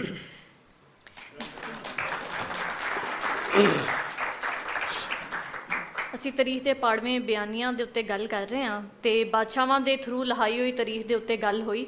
ਮੈਂ ਨੈਨਸੁਖ ਹੋਰਾਂ ਨੂੰ ਕਹਾਂਗੀ ਕਿ ਇਸ ਗੱਲ ਨੂੰ ਅੱਗੇ ਵਧਾਉਣ ਤੇ ਸਾਨੂੰ ਦੱਸਣ ਕਿ ਅੰਗਰੇਜ਼ ਦੇ ਜ਼ਮਾਨੇ, ਜੇ ਅਸੀਂ ਮਾਡਰਨ ਤਾਰੀਖ ਦੀ ਗੱਲ ਕਰੀਏ ਤੇ ਉਹ ਮਾਡਰਨ ਤਾਰੀਖ ਦੇ ਵਿੱਚ ਕਿਸ ਤਰ੍ਹਾਂ ਤਾਰੀਖ ਲਿਖਵਾਈ ਗਈ, ਅੰਗਰੇਜ਼ ਨੇ ਕਿਸ ਤਰ੍ਹਾਂ ਤਾਰੀਖ ਲਿਖਵਾਈ, ਤੇ ਉਸ ਦੇ ਨਾਲ ਖਾਸ ਤੌਰ ਤੇ ਟਰਮਨੋਲੋਜੀ ਦੇ ਹਵਾਲੇ ਨਾਲ ਮੈਂ ਚਾਹਾਂਗੀ ਕਿ ਤੁਸੀਂ ਥੋੜ੍ਹਾ ਜਿਹਾ ਸਾਨੂੰ ਦੱਸੋ ਕਿ ਜਿਹੜੀ ਪੰਜਾਬ ਦੀ ਤਾਰੀਖ ਦੇ ਹਵਾਲੇ ਨਾਲ ਟਰਮਨੋਲੋਜੀ ਇਸਤੇਮਾਲ ਕੀਤੀ ਜਾਂਦੀ ਹੈ। ਜਿਵੇਂ ਪਹਿਲੇ ਜਿਹੜਾ ਵੀ ਉਹ ਹਿੰਦੂ ਰੂਲ ਹੁੰਦਾ ਹੈ, ਫਿਰ ਮੁਸਲਿਮ ਰੂਲ ਹੁੰਦਾ ਹੈ, ਉਸ ਤੋਂ ਬਾਅਦ ਮਹਾਰਾਜਾ ਰਣਜੀਤ ਸਿੰਘ ਦੇ ਜ਼ਮਾਨੇ ਨੂੰ ਸਿੱਖ ਰੂਲ ਕਿਹਾ ਜਾਂਦਾ ਹੈ, ਤੇ ਫਿਰ ਇੱਕਦਮ ਕ੍ਰਿਸਚਨ ਰੂਲ ਆਉਣ ਦੇ ਬਜਾਏ ਜਿਹੜਾ ਉਹ ਬ੍ਰਿਟਿਸ਼ ਰੂਲ ਆ ਜਾਂਦਾ ਵੇ। ਇਸ ਤਰ੍ਹਾਂ ਦੀ ਟਰਮਨੋਲੋਜੀ, ਫਿਰ ਐਂਗਲੋ ਸਿੱਖ ਵਾਰ, ਇੱਕ ਪਾਸੇ ਤੇ ਐਂਗਲੋ ਵੇ ਤੇ ਦੂਜੇ ਪਾਸੇ ਸਿੱਖ ਹੈ, ਜਾਂ ਤੇ ਫਿਰ ਕ੍ਰਿਸਚਨ ਸਿੱਖ ਵਾਰ ਹੋ ਜਾਂਦੀ ਤੇ ਜਾਂ ਫਿਰ ਉਹਨੂੰ ਐਂਗਲੋ ਪੰਜਾਬ ਵਾਰ ਕਰ ਲੈਂਦੇ। ਇਹ ਜਿਹੜੀ ਟਰਮਨੋਲੋਜੀ ਦੇ ਥਰੂ ਤਾਰੀਖ ਨੂੰ ਵਿਗਾੜਿਆ ਗਿਆ ਵੇ ਤੇ ਮਜ਼ਹਬੀ ਵੰਡਾਂ ਪਾਈਆਂ ਗਈਆਂ ਨੇ, ਇਹਨੂੰ ਤੁਸੀਂ ਕਿਸ ਤਰ੍ਹਾਂ ਵੇਖਦੇ ਹੋ? ਦੇਖੋ, ਇਹ ਜਿਹੜੀ ਗੱਲ ਹੈ ਨਾ ਜੁੜੀ ਹੈ ਬਹੁਤ ਸਾਰੀ ਇਹਦੇ ਨਾਲ ਕਿ ਜਦੋਂ ਅੰਗਰੇਜ਼, ਪਹਿਲੀ ਗੱਲ ਤਾਂ ਇਹ ਹੈ ਕਿ ਅੰਗਰੇਜ਼ ਜਾਂ ਕੋਈ ਵੀ ਰੂਲਰ ਕੀ ਕਰ ਰਿਹਾ ਸੀ, ਉਹਨੇ ਉਹੀ ਕਰਨਾ ਸੀ ਜੋ ਉਹਨੂੰ ਸੂਟ ਕਰਦਾ ਸੀ। ਉਹ ਮੇਰੇ ਹਿਸਾਬ ਨਾਲ ਤਾਂ ਨਹੀਂ ਸੀ ਉਹਨੇ ਕਰਨਾ। ਹੁਣ ਜਿਸ ਵੇਲੇ ਅੰਗਰੇਜ਼ ਇੱਥੇ ਆਇਆ ਤਾਂ ਉਹਨੇ ਸਟੱਡੀ ਕੀਤਾ ਹੋਏਗਾ, ਪਹਿਲਾਂ ਮਿਸ਼ਨਰੀਜ਼ ਭੇਜੇ ਔਰ ਬਹੁਤ ਕੁਝ ਇੱਥੇ ਉਹਨਾਂ ਨੇ ਆਪਣੀ ਰਿਸਰਚ ਕੀਤੀ, ਜਿਹੜੀ ਅੱਜ ਸਾਨੂੰ ਬਹੁਤ ਕੁਝ ਮਿਲਦਾ ਵੀ ਹੈ ਮਟੀਰੀਅਲ, ਕਿ ਉਹਨਾਂ ਕਿਵੇਂ ਕਿਵੇਂ ਸਾਡੀ ਸੁਸਾਇਟੀ ਨੂੰ, ਕਿ ਜਿਹੜੇ ਈਸਟ ਇੰਡੀਆ ਕੰਪਨੀ ਆਉਂਦੀ ਸੀ ਤੇ ਉਹਦੇ 'ਚ ਹਰ ਜਿਹੜਾ ਉਹਨਾਂ ਦਾ ਛੋਟੇ ਤੋਂ ਛੋਟਾ ਵੀ ਗਰੁੱਪ ਹੁੰਦਾ ਸੀ, ਉਹਦੇ 'ਚ ਨਾ 4 ਲੋਕ ਹੁੰਦੇ ਸਨ। ਇੱਕ ਨੂੰ ਉਹ ਮੈਨੇਜਰ ਕਹਿੰਦੇ ਸਨ, ਇੱਕ ਨੂੰ ਫੈਕਟਰ, ਇੱਕ ਨੂੰ ਸਮਾਲ ਮਰਚੈਂਟ, ਇੱਕ ਨੂੰ ਬਿਗ ਮਰਚੈਂਟ, ਇਸ ਤਰ੍ਹਾਂ ਦਾ ਉਹਨਾਂ ਦਾ ਨਾ ਲਫ਼ਜ਼ ਹੁੰਦਾ ਸੀ। ਜਿਹੜਾ ਫੈਕਟਰ ਸੀ ਨਾ, ਮਤਲਬ ਬਿਜ਼ਨਸ ਵੀ ਕਰ ਰਹੇ ਸਨ ਐਟ ਏ ਟਾਈਮ, ਔਰ ਐਟ ਏ ਟਾਈਮ ਸਟੱਡੀ ਕਰ ਰਹੇ ਸਨ, ਸਾਨੂੰ ਨਾ ਵੇਖ ਰਹੇ ਸਨ ਕਿ ਕੱਲ੍ਹ ਨੂੰ ਜਦੋਂ ਅਸੀਂ ਰੂਲ ਕਰਨਾ ਤੇ ਇਹਨਾਂ ਲੋਕਾਂ ਦੇ ਉੱਤੇ ਅਸੀਂ ਕਿਸ ਹਿਸਾਬ ਦੇ ਨਾਲ ਅਸੀਂ ਉਹ ਕਰਾਂਗੇ ਰੂਲ। ਉਹਦੇ ਵਿੱਚ ਉਹਨਾਂ ਨੇ ਸਭ ਤੋਂ ਪਹਿਲਾਂ ਇੱਥੇ ਸੈਂਸਸ ਕਰਵਾਇਆ 1880 ਜਾਂ ਇਸ ਤਰ੍ਹਾਂ ਦੀ ਕਿਸੇ ਡੇਟ ਦੇ ਵਿੱਚ, ਤੇ ਪਹਿਲੀ ਵਾਰੀ ਲੋਕਾਂ ਨੂੰ ਪਤਾ ਲੱਗਾ ਜੀ ਅਸੀਂ ਇੰਨੇ ਕਰੋੜ ਹਿੰਦੂ ਹਾਂ, ਇੰਨੇ ਕਰੋੜ ਅਸੀਂ ਮੁਸਲਮਾਨ ਹਾਂ, ਇੰਨੇ ਕਰੋੜ ਅਸੀਂ ਸਿੱਖ ਹਾਂ। ਤਾਂ ਇੱਕਦਮ ਲੋਕਾਂ ਨੂੰ ਫੀਲ ਹੋਇਆ। ਔਰ ਜਿਸ ਵਕਤ ਉਹ ਸੈਂਸਸ ਹੋ ਰਿਹਾ ਸੀ, ਜਿਸ ਵਕਤ ਉਹ ਜਾ ਰਹੇ ਸਨ ਲੋਕ, ਤੇ ਜਦੋਂ ਲੋਕਾਂ ਨੂੰ ਜਾ ਕੇ ਪੁੱਛਦੇ ਸਨ ਤੁਹਾਡਾ ਮਜ਼ਹਬ ਕੀ, ਤੇ ਲੋਕਾਂ ਨੂੰ ਨਾ ਉਹ ਇੱਕ ਦੂਜੇ ਵੱਲ ਦੇਖਦੇ ਸਨ। ਕਦੀ ਇਹ ਸਵਾਲ ਇੱਥੇ ਹੋਇਆ ਨਹੀਂ ਸੀ ਲੋਕਾਂ ਨੂੰ ਕਿ ਵੀ ਤੁਹਾਡਾ ਮਜ਼ਹਬ ਕਿਹੜਾ ਹੈ। ਹਰ ਬੰਦਾ ਥੋੜ੍ਹਾ ਜਿਹਾ ਮੁਸਲਮਾਨ ਹੁੰਦਾ ਸੀ, ਥੋੜ੍ਹਾ ਜਿਹਾ ਹਿੰਦੂ ਹੁੰਦਾ ਸੀ, ਥੋੜ੍ਹਾ ਜਿਹਾ ਸਿੱਖ ਹੁੰਦਾ ਸੀ, ਰਲਿਆ ਮਿਲਿਆ ਜਿਹਾ ਕੰਮ ਸੀ। ਇੰਝ ਨਹੀਂ ਸੀ ਹੁੰਦਾ ਕਿ ਟਰਾਂਸਪੇਰੈਂਟ ਤੁਸੀਂ ਕਹਿ ਦਿਓ ਕਲੀਅਰ ਕੱਟ ਕੇ ਹੈ ਇਸ ਤਰ੍ਹਾਂ ਦਾ ਬੰਦਾ ਹੈ, ਇਸ ਤਰ੍ਹਾਂ ਦਾ ਬੰਦਾ। ਅੰਗਰੇਜ਼ ਨੇ ਸਾਨੂੰ ਬਣਾਉਣਾ ਸੀ ਕਿ ਬਈ ਤੁਸੀਂ ਸਿੱਖ ਹੋ ਤੇ ਤੁਸੀਂ ਬਸ ਸਿੱਖ ਹੀ ਹੋ, ਤੁਸੀਂ ਕ੍ਰਿਸਚਨ ਹੋ ਔਰ ਤੁਸੀਂ ਮੁਸਲਮਾਨ ਹੋ ਔਰ ਤੁਸੀਂ ਹਿੰਦੂ ਹੋ। ਉਸ ਬੇਸ ਦੇ ਉੱਤੇ ਫਿਰ ਉਹਨਾਂ ਐਜੂਕੇਸ਼ਨ ਕਾਨਫਰੰਸਾਂ ਕਰਵਾਈਆਂ ਔਰ ਉਸ ਬੇਸ ਦੇ ਉੱਤੇ ਉਹਨਾਂ ਜਾ ਕੇ ਸਾਡਾ ਐਜੂਕੇਸ਼ਨ ਸਿਸਟਮ ਬਣਾਇਆ। ਜਦੋਂ ਐਜੂਕੇਸ਼ਨ ਸਿਸਟਮ ਸਾਡਾ ਬਣਾ ਰਹੇ ਸਨ ਤੇ ਉਹਦੇ ਵਿੱਚ ਜਿਹੜਾ ਹੁਣ ਸਿੱਖਾਂ ਵਾਸਤੇ ਬਣਾਇਆ, ਜਿਹੜਾ ਗੁਰਮੁਖੀ ਵਿੱਚ ਉਹਨਾਂ ਨੇ ਬਣਾਇਆ, ਉਹ ਸਿੱਖਾਂ ਦੇ ਧਰਮ ਦੇ ਮੁਤਾਬਕ ਬਣਾਇਆ। ਉਹਨੂੰ ਉਹਨਾਂ ਨੇ ਪੰਜਾਬ ਦੇ ਹਵਾਲੇ ਨਾਲ ਜਾਂ ਇੱਥੋਂ ਦੀ ਧਰਤੀ ਦੇ ਹਵਾਲੇ ਨਾਲ ਸਿਲੇਬਸ ਨੂੰ ਨਹੀਂ ਬਣਾਇਆ। ਇਸੇ ਤਰ੍ਹਾਂ ਜਦੋਂ ਹਿੰਦੂਆਂ ਦਾ ਸਿਲੇਬਸ ਬਣਾਇਆ ਤੇ ਉਹ ਹਿੰਦੂਆਂ ਦੇ ਧਰਮ ਦੇ ਮੁਤਾਬਕ। ਇਸੇ ਤਰ੍ਹਾਂ ਜਿਹੜਾ ਮੁਸਲਮਾਨਾਂ ਵਾਸਤੇ ਬਣਾਇਆ, ਇਹ ਮੈਂ ਗੱਲ ਕਰ ਰਿਹਾ ਜਿਹੜਾ ਓਰੀਐਂਟਲ ਕਾਲਜ ਜਿਹੜਾ ਸਭ ਤੋਂ ਪਹਿਲਾਂ ਬਣਿਆ ਸੀ, ਉਹਦਾ ਸਿਲੇਬਸ ਤੁਸੀਂ ਅੱਜ ਵੀ ਵੇਖ ਸਕਦੇ ਹੋ। ਤੇ ਉਹਦੇ ਵਿੱਚ ਹੁਣ ਜਿਹੜਾ ਗਿਆਨੀ ਹੈ ਉਹ ਸਿੱਖ ਹੀ ਹੋਏਗਾ। ਜਿਹੜਾ ਸਿੱਖਾਂ ਦਾ ਉਹ ਪੜ੍ਹ ਕੇ ਉਹਨੇ ਗਿਆਨੀ ਬਣਨਾ ਹੈ। ਜਿਹੜਾ ਮੁਸਲਮਾਨਾਂ ਦਾ ਸਿਲੇਬਸ ਉਹਨੇ ਪੜ੍ਹ ਕੇ ਉਹਦਾ ਮੌਲਵੀ ਬਣਨਾ ਹੈ। ਔਰ ਜਿਹੜਾ ਇਸੇ ਤਰ੍ਹਾਂ ਜਿਹੜਾ ਹਿੰਦੂਆਂ ਦਾ ਉਹਨੇ ਉਹਦਾ ਪੰਡਤ ਬਣਨਾ। ਤੇ ਜਿਸ ਵੇਲੇ ਉਹ ਬਣਾ ਰਹੇ ਸਨ ਉਸ ਵੇਲੇ ਅਸੀਂ ਪੰਜਾਬੀ ਨਹੀਂ ਬੋਲੇ। ਅਸੀਂ ਪੰਜਾਬੀ ਉਸ ਵੇਲੇ ਨਹੀਂ ਬੋਲੇ ਵੀ ਤੁਸੀਂ ਆ ਕੀ ਕਰਨ ਜਾ ਰਹੇ ਹੋ, ਤੁਸੀਂ ਸਾਨੂੰ ਅੱਜ ਹੀ। ਤੇ ਫਿਰ ਉਹਨਾਂ ਨੇ ਉਸੇ ਹਿਸਾਬ ਨਾਲ ਪੋਲੀਟੀਕਲ ਪਾਰਟੀਜ਼ ਬਣੀਆਂ ਔਰ ਉਹਨਾਂ ਪੋਲੀਟੀਕਲ ਪਾਰਟੀਜ਼ ਬਣਨ ਦੇ ਨਤੀਜੇ ਦੇ ਵਿੱਚ ਇਹੀ ਹੋਣਾ ਸੀ। ਜਿਸ ਤਰ੍ਹਾਂ ਪੰਜਾਬ ਵੰਡਿਆ ਗਿਆ, ਉਹਦੇ 'ਚ ਅਸੀਂ ਰੋਣਾ ਧੋਣਾ ਤਾਂ ਬਹੁਤ ਕਰਨੇ ਆ, ਲੇਕਿਨ ਅਸੀਂ ਇਹ ਭੁੱਲ ਜਾਂਦੇ ਹਾਂ ਕਿ ਪੰਜਾਬ ਦੀ ਵੰਡ ਸਿਰਫ ਅੰਗਰੇਜ਼ਾਂ 'ਤੇ ਨਹੀਂ ਪਾਈ ਜਾ ਸਕਦੀ। ਬਕਾਇਦਾ ਪੰਜਾਬ ਅਸੈਂਬਲੀ ਦੀਆਂ ਮੀਟਿੰਗਾਂ ਹੋਈਆਂ, ਅਸੀਂ ਖੁਦ ਤੈਅ ਕੀਤਾ ਕਿ ਅਸੀਂ ਵੱਖਰਾ ਵੱਖਰਾ ਹੋਣਾ। ਬਕਾਇਦਾ ਪੰਜਾਬ ਅਸੈਂਬਲੀ ਦਾ ਇਜਲਾਸ ਹੋਇਆ, ਪੰਜਾਬ ਅਸੈਂਬਲੀ ਦੇ ਇਜਲਾਸ ਨੇ ਪਾਸ ਕੀਤਾ ਕਿ ਪੰਜਾਬ ਦੀ ਵੰਡ ਹੋਏਗੀ। ਸਿਰਫ ਹੁਣ ਅੰਗਰੇਜ਼ਾਂ ਦੇ ਅੱਛਾ, ਹੁਣ ਵੰਡ ਕਰਨ ਵਾਲੇ ਕੌਣ ਸਨ? ਅਸੀਂ ਉਹਨਾਂ ਨੂੰ ਕਦੀ ਪੁਆਇੰਟ ਆਊਟ ਵੀ ਨਹੀਂ ਕੀਤਾ ਬਈ ਇਹ ਫੈਮਲੀਆਂ ਸਨ ਜਿਨ੍ਹਾਂ ਨੇ ਬਕਾਇਦਾ ਉਸ ਵੇਲੇ ਇਹ ਮੁਸਲਮਾਨ ਪੀਰ ਜਗੀਰਦਾਰ, ਇਹ ਸਿੱਖ ਜਿਹੜੇ ਸਰਦਾਰ ਸਨ, ਇਹ ਹਿੰਦੂ ਜਿਹੜੇ ਸਨ, ਉਹਨਾਂ ਸਾਰਿਆਂ ਰਲ ਕੇ ਇਹ ਫੈਸਲਾ ਕੀਤਾ ਬਈ ਪੰਜਾਬ ਦੇ 2 ਟੋਟੇ ਹੋਣਗੇ। ਹੁਣ ਅਸੀਂ ਹਰ ਵੇਲੇ ਕਹਿੰਦੇ ਰਹਿੰਦੇ ਹਾਂ ਅੰਗਰੇਜ਼ਾਂ ਦੇ ਉੱਤੇ, ਅਸੀਂ ਕਦੀ ਪੁਆਇੰਟ ਆਊਟ ਨਹੀਂ ਕਰਦੇ ਬਈ ਇਹ ਫੈਮਲੀਆਂ ਸਨ ਜਿਨ੍ਹਾਂ ਨੇ ਇਹਨਾਂ ਨੂੰ। ਸਿਰਫ ਇਹ ਹੀ ਨਹੀਂ ਕਿ ਮਤਲਬ ਜਿਸ ਵਕਤ ਵਾਕਿਆ ਹੁੰਦਾ ਹੈ ਜਲਿਆਂਵਾਲਾ ਬਾਗ ਦਾ, ਹੁਣ ਜਲਿਆਂਵਾਲਾ ਬਾਗ ਦੇ ਵਿੱਚ ਮਤਲਬ ਐਡਾ ਵੱਡਾ ਇੱਕ ਜ਼ੁਲਮ ਹੁੰਦਾ ਹੈ ਕਿ ਚਲੋ ਅਗਰ ਸਰਕਾਰੀ ਵੀ ਅਸੀਂ ਉਹ ਲਈਏ ਰਿਕਾਰਡ ਦੇ ਮੁਤਾਬਕ ਤੇ 400 ਲੋਕ ਬੇਗੁਨਾਹ ਮਾਰੇ ਗਏ। ਮਤਲਬ ਉਹ ਵਿਸਾਖੀ ਦਾ ਤਿਉਹਾਰ ਮਨਾਉਣ ਵਾਸਤੇ ਲੋਕ ਇਕੱਠੇ ਹੋਏ ਜਲਿਆਂਵਾਲਾ ਬਾਗ ਦੇ ਵਿੱਚ, ਅੰਗਰੇਜ਼ ਨੇ ਉਹਨੂੰ ਕੀ ਸਮਝਿਆ ਕਿ ਉਹਦੇ ਉੱਤੇ ਗੋਲੀ ਚਲਾ ਦਿੱਤੀ। ਹੁਣ ਉਹੀ ਡਾਇਰ ਜਿਹੜਾ ਗੋਲੀ ਚਲਾ ਰਿਹਾ ਹੈ ਔਰ ਉਹ ਫਰਾਂਸਿਸ ਡਵਾਇਰ ਜਿਹੜਾ ਉਸ ਵਕਤ ਲੈਫਟੀਨੈਂਟ ਗਵਰਨਰ ਹੈ, ਪੂਰੇ ਯੂਰਪ ਦੇ ਵਿੱਚ ਜਿੱਥੇ ਜਿੱਥੇ ਉਹ ਖਬਰ ਗਈ ਬਹੁਤ ਨਿੰਦਿਆ ਹੋਈ ਹੈ ਇਸ ਗੱਲ ਦੀ ਕਿ ਬੇਗੁਨਾਹ ਲੋਕ ਆਪਣਾ ਇੱਕ ਮੇਲਾ ਇੱਕ ਤਿਉਹਾਰ ਮਨਾ ਰਹੇ ਨੇ ਔਰ ਉਹਨਾਂ ਨੂੰ ਜਾ ਕੇ ਤੁਸੀਂ ਕਤਲ ਕਰ ਦਿੱਤਾ। ਹੁਣ ਮੁਸਲਮਾਨ ਪੀਰ ਜਿਹੜੇ ਜਗੀਰਦਾਰ ਸਨ ਇਸ ਪਾਸੇ ਦੇ, ਬਕਾਇਦਾ ਅੱਜ ਵੀ ਆਰਕਾਈਵ ਦੇ ਵਿੱਚ ਉਹਨੂੰ ਹੁਣ ਗਾਇਬ ਕਰ ਦਿੱਤਾ ਗਿਆ। ਵੈਸੇ ਬਕਾਇਦਾ ਇੱਕ ਉਹਨਾਂ ਨੇ ਕਸੀਦਾ ਲਿਖਿਆ ਮੁਸਲਮਾਨ ਪੀਰਾਂ ਨੇ ਜਗੀਰਦਾਰਾਂ ਨੇ ਕਿ ਤੁਸੀਂ ਤਾਂ ਕੋਈ ਜ਼ਿਆਦਤੀ ਨਹੀਂ ਕੀਤੀ, ਬਕਾਇਦਾ ਹਾਂ ਮਤਲਬ ਦੁਆਨਾਮਾ ਬਤੌਰੇ ਐਡਰੈਸ ਉਹਦਾ ਨਾਂ ਹੈ, ਹੁਣ ਉਹਨੂੰ ਗਾਇਬ ਕਰ ਦਿੱਤਾ ਗਿਆ। ਪਹਿਲਾਂ ਫਰੇਮ ਦੀ ਸ਼ਕਲ ਦੇ ਵਿੱਚ ਉਹ ਲੱਗਾ ਸੀ ਬਕਾਇਦਾ, ਉਹਨਾਂ ਸਾਰਿਆਂ ਦੇ ਥੱਲੇ ਸਾਈਨ ਵੀ ਹਨ ਜਿਹੜੇ ਅੱਜ ਵੀ ਸਾਡੇ ਤੇ ਰੂਲ ਕਰ ਰਹੇ ਨੇ, ਉਹਨਾਂ ਦੀਆਂ ਫੈਮਲੀਆਂ ਹੀ ਅੱਜ ਵੀ ਸਾਡੇ ਉੱਤੇ ਰੂਲ ਕਰ ਰਹੀਆਂ ਨੇ। ਇਸੇ ਤਰ੍ਹਾਂ ਉਹ ਫਿਰ ਸਰੋਪਾ ਦਿੱਤਾ ਜਾਂਦਾ, ਉਹ ਅਕਾਲ ਤਖਤ ਜਾਂਦਾ ਹੈ ਔਰ ਉੱਥੇ ਸਰਦਾਰ ਸੁੰਦਰ ਸਿੰਘ ਮਜੀਠੀਆ ਉਹਨੂੰ ਉਹ ਪਾ ਰਿਹਾ ਹੁੰਦਾ। ਹੁਣ ਵੇਖੋ ਉਹ ਜਿਹੜੀ ਸਾਰਾ ਕੁਝ ਹੋ ਰਿਹਾ ਹੈ, ਉਹ ਜਿਹੜੀ ਤੁਹਾਡੀ ਰੂਲਿੰਗ ਅਲੀਟ ਹੈ ਜਾਂ ਹਾਕਮ ਟਾਬਰੀ ਉਹ ਜੋ ਕੁਝ ਕਰ ਰਹੀ ਹੈ, ਉਹਨੇ ਤੇ ਆਪਣੇ ਹਿਸਾਬ ਨਾਲ ਹੀ ਤਾਰੀਖ ਨੂੰ ਵੇਖਣਾ ਸੀ। ਲੇਕਿਨ ਜਿਹੜੀ ਅਸੀਂ ਆਵਾਮ ਦੀ ਗੱਲ ਕਰ ਰਹੇ ਹਾਂ, ਆਵਾਮ ਦਰਬਾਰ ਤੋਂ ਜਿਹੜੀ ਹਟ ਕੇ ਹੁੰਦੀ ਉਹਦਾ ਕੋਈ ਲਾਲਚ ਨਹੀਂ ਹੁੰਦਾ। ਤੁਸੀਂ ਉਸ ਅੰਗਰੇਜ਼ਾਂ ਨੂੰ ਪਤਾ ਨਹੀਂ ਕੀ ਕਹਿ ਰਹੇ ਹੁੰਦੇ ਹੋ ਔਰ ਉਹਨਾਂ ਦੇ ਕਿਸ ਤਰ੍ਹਾਂ ਪੈਰਾਂ ਦੇ ਵਿੱਚ ਪੈ ਰਹੇ ਹੁੰਦੇ ਹੋ, ਪਰ ਜਿਹੜਾ ਬਾਹਰ ਬੈਠਾ ਹੁੰਦਾ ਹੈ, ਇਹ ਮੇਰੀ ਮੁੰਦਰੀ ਅਟੜੇ ਪਟੜੇ ਵੱਡੇ ਸਾਹਿਬ ਦੇ ਮਰ ਗਏ ਬਚੜੇ ਮੈਂ ਮੁਕਾਣੀ ਆਈ ਆ, ਮੇਰੀ ਮੁੰਦਰੀ ਦੇ ਜੰਮ ਆਈ ਆ। ਹੁਣ ਉਹ ਜਿਹੜਾ ਬਾਹਰ ਬੈਠਾ ਉਹਨੂੰ ਤਾਂ ਕੋਈ ਲਾਲਚ ਨਹੀਂ, ਉਹ ਤਾਂ ਆਪਣੀ ਗੱਲ ਕਰ ਰਿਹਾ ਹੁੰਦਾ, ਪਰ ਉਹਨਾਂ ਗੱਲਾਂ ਨੂੰ ਜੋੜੇ ਕੌਣ, ਉਹਨਾਂ ਗੱਲਾਂ ਨੂੰ ਸਾਹਮਣੇ ਲਿਆਵੇ ਕੌਣ? ਉਹ ਕੰਮ ਅਸੀਂ ਨਹੀਂ ਕੀਤਾ ਕਿ ਜਿਹੜੀ ਇੱਥੋਂ ਦੇ ਲੋਕਾਂ ਨੇ, ਅਗਰ ਅਸੀਂ ਮੁਗਲਾਂ ਦਾ ਜ਼ਮਾਨਾ ਵੇਖ ਰਹੇ ਹਾਂ, ਅਗਰ ਔਰੰਗਜ਼ੇਬ ਆਲਮਗੀਰ ਮਾਰ ਰਿਹਾ ਲੋਕਾਂ ਨੂੰ ਕੁੱਟ ਰਿਹਾ, ਤੇ ਬੁੱਲੇ ਸ਼ਾਹ ਤੇ ਚੁੱਪ ਨਹੀਂ ਕੀਤਾ ਨਾ। ਫੂਕ ਮਸੱਲਾ ਭੰਨਦੇ ਲੋਟਾ ਨਾ ਫੜ ਤਸਬੀਹ ਆਸਾ ਸੋਟਾ, ਆਸ਼ਿਕ ਕਹਿੰਦੇ ਦੇ ਦੇ ਹੋਕਾ ਤਰਕ ਹਲਾਲ ਨੂੰ ਖਾ ਮੁਰਦਾਰ, ਇਸ਼ਕ ਦੀ ਨਵੀਂ ਬਹਾਰ। ਤੇ ਉਹ ਸੂਫੀ ਨਹੀਂ ਚੁੱਪ ਰਿਹਾ, ਲੋਕ ਨਹੀਂ ਚੁੱਪ ਰਹੇ, ਪਰ ਅਸੀਂ ਆਪਣੀਆਂ ਉਹ ਗੱਲਾਂ ਜੋੜੀਆਂ ਹੀ ਨਹੀਂ। ਅਸੀਂ ਉਸ ਨੈਰੇਟਿਵ ਦਾ ਕਦੀ ਮੁਕਾਬਲਾ ਹੀ ਨਹੀਂ ਕੀਤਾ ਜਿਹੜੇ ਹਾਕਮਾਂ ਨੇ, ਅੰਗਰੇਜ਼ ਹੋਣ ਜਾਂ ਕੋਈ ਵੀ ਹੋਣ, ਉਹਨਾਂ ਨੇ ਜਿਹੜਾ ਦਿੱਤਾ ਅਸੀਂ ਉਹਨੂੰ ਉਸੇ ਹੀ ਮੰਨ ਕੇ ਤੇ ਬੈਠ ਗਏ। ਨਹੀਂ ਪਾਈ ਜਾਂਦੀ ਸੀ ਕਿ ਇੱਕ ਇਨਸਾਨ ਤੇ ਇੱਕ ਸ਼ੇਰ ਜਿਹੜੇ ਸਨ ਨਾ, ਉਹ ਜੰਗਲ ਵੱਲੋਂ ਟੁਰਦੇ ਸ਼ਹਿਰ ਆ ਰਹੇ ਸਨ, ਤੇ ਇਨਸਾਨ ਉਹਨੂੰ ਕਹਿ ਰਿਹਾ ਸੀ ਸ਼ੇਰ ਨੂੰ ਕਿ ਮੈਂ ਇੱਕ ਹੱਥ ਪਾਵਾਂ ਤੇਰੇ ਜਬੜੇ 'ਚ ਤੇ ਮੈਂ ਤੇਰਾ ਜਬੜਾ ਚੀਰ ਕੇ ਰੱਖ ਦਿਆਂ, ਤੇ ਸ਼ੇਰ ਨੇ ਉਹਨੂੰ ਕਿਹਾ ਕਿ ਤੇਰੇ ਹੱਥ ਚੁੱਕਣ ਤੋਂ ਪਹਿਲੇ ਮੈਂ ਤੈਨੂੰ ਚੀਰ ਫਾੜ ਕੇ ਖਾ ਜਾਵਾਂ। ਇਸ ਤਰ੍ਹਾਂ ਹੀ ਗੱਲਾਂ ਕਰਦੇ ਇੱਕ ਦੂਜੇ ਨੂੰ ਉਹ ਸ਼ਹਿਰ ਦੇ ਵਿੱਚ ਵੜਨ ਲੱਗੇ, ਤੇ ਸ਼ਹਿਰ ਦੇ ਬੂਹੇ ਦੇ ਉੱਤੇ ਇੱਕ ਮੁਜੱਸਮਾ ਲੱਗਾ ਸੀ ਜਿਹਦੇ ਵਿੱਚ ਇੱਕ ਇੰਤਹਾਈ ਖੌਫਜ਼ਦਾ ਸ਼ੇਰ ਜਿਹੜਾ ਵੇ ਉਹ ਥੱਲੇ ਡਰ ਕੇ ਝੁਕਿਆ ਹੋਇਆ ਸੀ, ਤੇ ਇਨਸਾਨ ਦਾ ਮੁਜੱਸਮਾ ਜਿਹੜਾ ਸੀ ਉਹਨੇ ਇੱਕ ਮੁੱਕਾ ਉਗਰਿਆ ਹੋਇਆ ਸੀ ਸ਼ੇਰ ਦੇ ਵੱਲ। ਉਹਨੂੰ ਵੇਖ ਕੇ ਤੇ ਇਨਸਾਨ ਨੇ ਕਿਹਾ ਕਿ ਇਹ ਵੇਖ ਲੈ ਮੈਂ ਤੇਰੇ ਨਾਲ ਇਹ ਕਰਾਂਗਾ, ਤੇ ਉਹਨੇ ਕਿਹਾ ਮੈਨੂੰ ਲੱਗਦਾ ਇਹ ਮੁਜੱਸਮਾ ਵੀ ਕਿਸੇ ਇਨਸਾਨ ਨੇ ਬਣਾਇਆ ਹੋਏਗਾ। ਤਾਰੀਖ ਜਦੋਂ ਤੱਕ ਲੋਕ ਸ਼ੇਰ ਦੀ ਤਾਰੀਖ ਜਦੋਂ ਤੱਕ ਸ਼ੇਰ ਆਪੀ ਲਿਖਣਾ ਨਹੀਂ ਸ਼ੁਰੂ ਕਰੇਗਾ, ਪੰਜਾਬ ਦੀ ਤਾਰੀਖ ਜਦੋਂ ਤੱਕ ਇੱਥੇ ਦੇ ਲੋਕ ਇੱਥੇ ਇਸ ਪੁਆਇੰਟ ਦੇ ਲੋਕ ਆਪੀ ਲਿਖਣਾ ਨਹੀਂ ਸ਼ੁਰੂ ਕਰਨ ਦੇ, ਉਦੋਂ ਤੱਕ ਇਹ ਸਾਨੂੰ ਬਾਹਰ ਦੀ ਲਿਖੀ ਹੋਈ ਤਾਰੀਖ ਦੇ ਥਰੂ ਪੰਜਾਬ ਐਸੇ ਤਰ੍ਹਾਂ ਵਹਾਇਆ ਜਾਏਗਾ ਜਿਸ ਤਰ੍ਹਾਂ ਵਹਾਇਆ ਜਾ ਰਿਹਾ ਹੈ, ਜਿਹਦੇ ਵਿੱਚ ਮਜ਼ਹਬੀ ਜਿਹਦੇ ਵਿੱਚ ਸਾਰੇ ਜ਼ਾਤਾਂ ਪਾਤਾਂ ਵਿੱਚ ਵੰਡੇ ਹੋਏ ਨੇ, ਜਿਹਦੇ ਵਿੱਚ ਮੁਸਲਮਾਨ ਸਿੱਖ ਹਿੰਦੂ ਦੀ ਤਫਰੀਕ ਹੈ, ਤੇ ਜਿਹਦੇ ਵਿੱਚ ਸਾਡੀ ਤਾਰੀਖ ਨੂੰ ਸਾਡੀ ਜ਼ੁਬਾਨ ਨੂੰ ਸਾਡੀ ਤਾਰੀਖ ਦੇ ਵਿੱਚੋਂ ਖਤਮ ਕਰ ਦਿੱਤਾ ਗਿਆ ਵੇ। ਸਾਡੇ ਬਾਲਾਂ ਨੂੰ ਸਾਡੀ ਜ਼ੁਬਾਨ ਦੇ ਰਾਹੀਂ ਸਾਡੀ ਤਾਰੀਖ ਨਹੀਂ ਪੜ੍ਹਾਈ ਜਾਂਦੀ ਤਾਂ ਕਿ ਕਿਧਰੇ ਉਹਨਾਂ ਨੂੰ ਸਮਝ ਨਾ ਆ ਜਾਵੇ। ਜਦੋਂ ਤੱਕ ਅਸੀਂ ਆਪਣੀ ਜ਼ੁਬਾਨ ਦੇ ਨਾਲ ਆਪਣੇ ਬਾਲਾਂ ਨੂੰ ਨਹੀਂ ਜੋੜਾਂਗੇ, ਉਦੋਂ ਤੱਕ ਸਾਨੂੰ ਤਾਰੀਖ ਐਸੇ ਤਰ੍ਹਾਂ ਵਹਾਈ ਜਾਂਦੀ ਰਹੇਗੀ। ਇਹਦੇ ਨਾਲ ਹੀ ਅਸੀਂ ਇਸ ਸੈਸ਼ਨ ਨੂੰ ਕਨਕਲੂਡ ਕਰਨੇ ਆ। ਜੇ ਟਾਈਮ ਹੈ ਤੇ ਸਵਾਲ ਜਵਾਬ ਅਸੀਂ ਲੈ ਲਈਏ, ਜੇ ਕਿਸੇ ਦਾ ਕੋਈ ਸਵਾਲ ਹੋਵੇ ਆਡੀਅנס ਦੇ ਵਿੱਚੋਂ ਤੇ ਉਹ ਕਰ ਸਕਦੇ ਹੋ। ਹਾਂਜੀ, ਕੋਈ ਸਵਾਲ ਜੇ ਤੁਸੀਂ ਕਰਨਾ ਚਾਹੋ ਸਾਡੇ ਪੈਨਲਿਸਟ ਕੋਲੋਂ ਜੀ।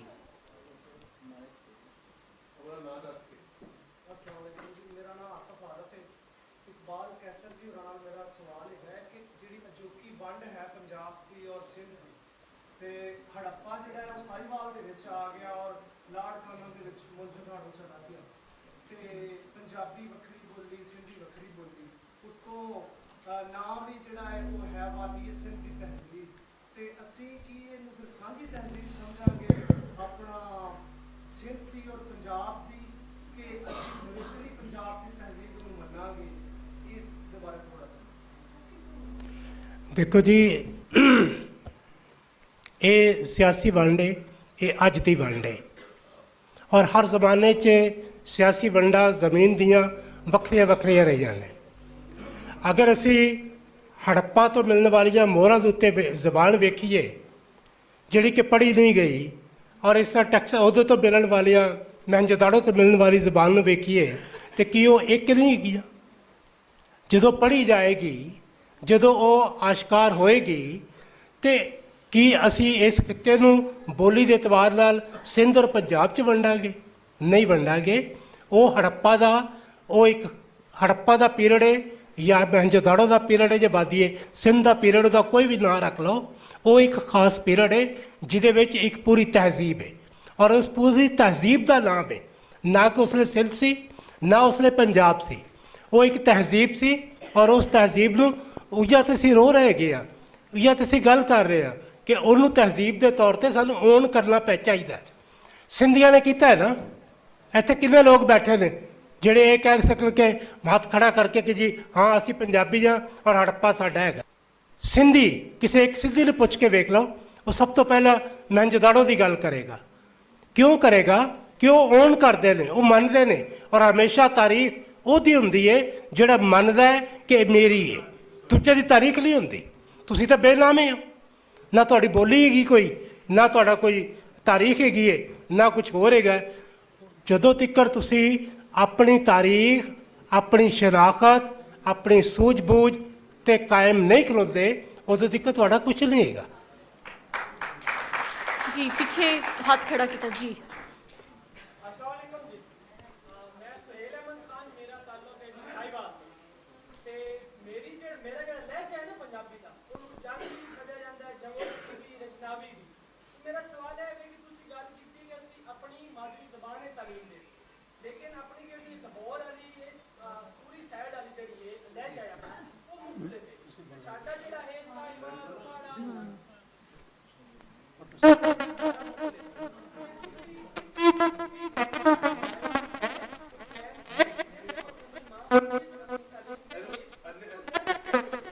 ਜੀ ਨੈਨਸੁਖ ਜੀ, ਤੁਸੀਂ ਮੇਰੇ ਹਾਲ ਹੈ। ਵੇਖੋ, ਅਸਲ ਵਿੱਚ ਨਾ ਕੋਈ ਵੀ ਗੱਲ ਬਾਅਦ ਵਿੱਚ ਟੁਰਦੀ ਹੈ ਤਾਂ ਪਹਿਲਾਂ ਬਹੁਤ ਸਾਰੇ ਨਾ ਸਾਡੇ ਉਹ ਲੜਾਈ ਸ਼ੁਰੂ ਹੋ ਜਾਂਦੀ ਹੈ। ਮਸਲਾ ਨਾ ਮਾਂ ਬੋਲੀ ਦੀ ਗੱਲ ਹੀ ਹੋਈ ਹੈ ਤੇ ਉਹਦੇ ਵਿੱਚ ਪਿੰਡੀ ਦੇ ਆ ਕਹਿ ਰਹੇ ਨੇ ਤੇ ਮੁਲਤਾਨ ਦੇ ਆ ਕਹਿ ਰਹੇ ਨੇ। ਮਸਲਾ ਤੇ ਮਾਂ ਬੋਲੀ ਦਾ ਨਾ, ਮਸਲਾ ਮਾਂ ਬੋਲੀ ਦਾ। ਉਹ ਜਿੱਥੇ ਜਿਹੜੀ ਮਾਂ ਬੋਲੀ ਬੋਲੀ ਜਾ ਰਹੀ ਹੈ, ਸਾਹੀਵਾਲ ਜੋ ਬੋਲਿਆ ਜਾ ਰਿਹਾ, ਉਹ ਸਾਹੀਵਾਲ ਦੇ ਲੋਕਾਂ ਨੂੰ ਹੱਕ ਹੋਣਾ ਚਾਹੀਦਾ ਕਿ ਉਸੇ ਬੋਲੀ ਵਿੱਚ ਹੀ ਉਹਨਾਂ ਨੂੰ, ਔਰ ਜਿਹੜਾ ਸਰਗੋਧੇ 'ਚ ਬੈਠਾ ਹੈ, ਜਿਹੜਾ ਝੰਗ 'ਚ ਬੈਠਾ ਹੈ, ਜਿਹੜਾ ਪਿੰਡੀ 'ਚ ਬੈਠਾ ਹੈ, ਤੇ ਫਿਰ ਉਹ ਮਸਲਾ ਨਹੀਂ ਹੁੰਦਾ। ਜਦੋਂ ਤੁਸੀਂ ਲਾਗੂ ਕਰਦੇ ਹੋ ਨਾ, ਜਾਣ ਬੁੱਝ ਕੇ ਤੁਸੀਂ ਕਹਿੰਦੇ ਹੋ ਕਿ ਬਈ ਇਹਦੇ ਉੱਤੇ ਅਸੀਂ ਇਹ ਬੋਲੀ ਲਾਣੀ ਹੈ, ਤੇ ਉਸ ਵੇਲੇ ਖਰਾਬੀ ਹੁੰਦੀ ਹੈ। ਲੇਕਿਨ ਇਹ ਜਦੋਂ ਗੱਲ ਟੁਰੇਗੀ ਜ਼ੁਬਾਨ ਦੇ ਉੱਤੇ ਤੇ ਉਹ ਜ਼ੁਬਾਨ ਦੇ ਵਿੱਚ ਐਜੂਕੇਸ਼ਨ ਦਿੱਤੀ ਜਾਏਗੀ, ਤਾਂ ਉਸ ਵੇਲੇ ਬਹੁਤ ਸਾਰੇ ਮਸਲੇ ਜਿਹੜੇ ਨੇ ਆਪਣੇ ਆਪ ਹੀ ਹੱਲ ਹੋ ਜਾਣਗੇ। ਦੂਸਰੇ ਜਿਹੜੇ ਪਹਿਲਾਂ ਸਵਾਲ ਕੀਤਾ ਸੀ ਨਾ ਹੜੱਪਾ ਔਰ ਮੌਜੂਦਾ, ਦੇਖੋ ਇਹ ਖੁਦ ਹੀ ਇਹ ਅਸੂਲ ਇੱਕ ਬਣਾਇਆ ਗਿਆ ਕਿ ਜਦੋਂ ਵੀ ਕਿਸੇ ਸਿਵਲਾਈਜੇਸ਼ਨ ਦੀ ਪਹਿਲੀ ਕੋਈ ਵੀ ਥਾਂ ਜਿਹੜੀ ਲੱਭੇਗੀ ਤੇ ਉਸ ਤਹਿਜ਼ੀਬ ਦਾ ਜਾਂ ਉਸ ਸਿਵਲਾਈਜੇਸ਼ਨ ਦਾ ਨਾਂ ਉਹੀ ਰੱਖਿਆ ਜਾਏਗਾ ਕਿ ਜਿਹੜਾ ਸਭ ਤੋਂ ਪਹਿਲਾਂ ਲੱਭਾ। ਹੁਣ ਜਿਹੜੀ ਇਹ ਇੰਡਸ ਸਿਵਲਾਈਜੇਸ਼ਨ ਜਿਹਨੂੰ ਅੱਜ ਕਿਹਾ ਜਾ ਰਿਹਾ ਹੈ, ਜਾਂ ਮੌਜੂਦਾ ਜਿਹਨੂੰ ਕਿਹਾ ਜਾ ਰਿਹਾ, ਸਭ ਤੋਂ ਪਹਿਲਾਂ ਲੱਭਿਆ ਗਿਆ ਸੀ ਤੇ ਉਹਦਾ ਨਾਂ ਹੜੱਪਨ ਸਿਵਲਾਈਜੇਸ਼ਨ ਹੀ ਹੋਣਾ ਚਾਹੀਦਾ ਸੀ। ਲੇਕਿਨ ਬਹਰਹਾਲ ਉਹਨੂੰ ਹੁਣ ਇੰਡਸ ਜਾਂ ਜੋ ਵੀ ਕਿਹਾ ਜਾ ਰਿਹਾ, ਉਹਦੇ 'ਚ ਵੀ ਲੜਾਈ ਵਾਲੀ ਗੱਲ ਕੋਈ ਨਹੀਂ। ਕੋਈ ਦੂਸਰਾ ਕੀ ਸਮਝਦਾ ਤੁਸੀਂ ਉਹਨੂੰ ਛੱਡੋ, ਤੁਸੀਂ ਕੀ ਸਮਝਦੇ ਹੋ ਜਾਂ ਤੁਸੀਂ ਕੀ ਮੰਨਦੇ ਹੋ, ਅਸਲ ਗੱਲ ਉਹ ਹੁੰਦੀ ਹੈ। ਹਾਂਜੀ, ਇਹ ਅਸੀਂ ਇੱਕ ਆਖਰੀ ਸਵਾਲ ਲਵਾਂਗੇ ਕਿਉਂਕਿ ਅਸੀਂ ਲੇਟ ਹੋ ਰਹੇ ਹਾਂ ਜੀ, ਪਲੀਜ਼।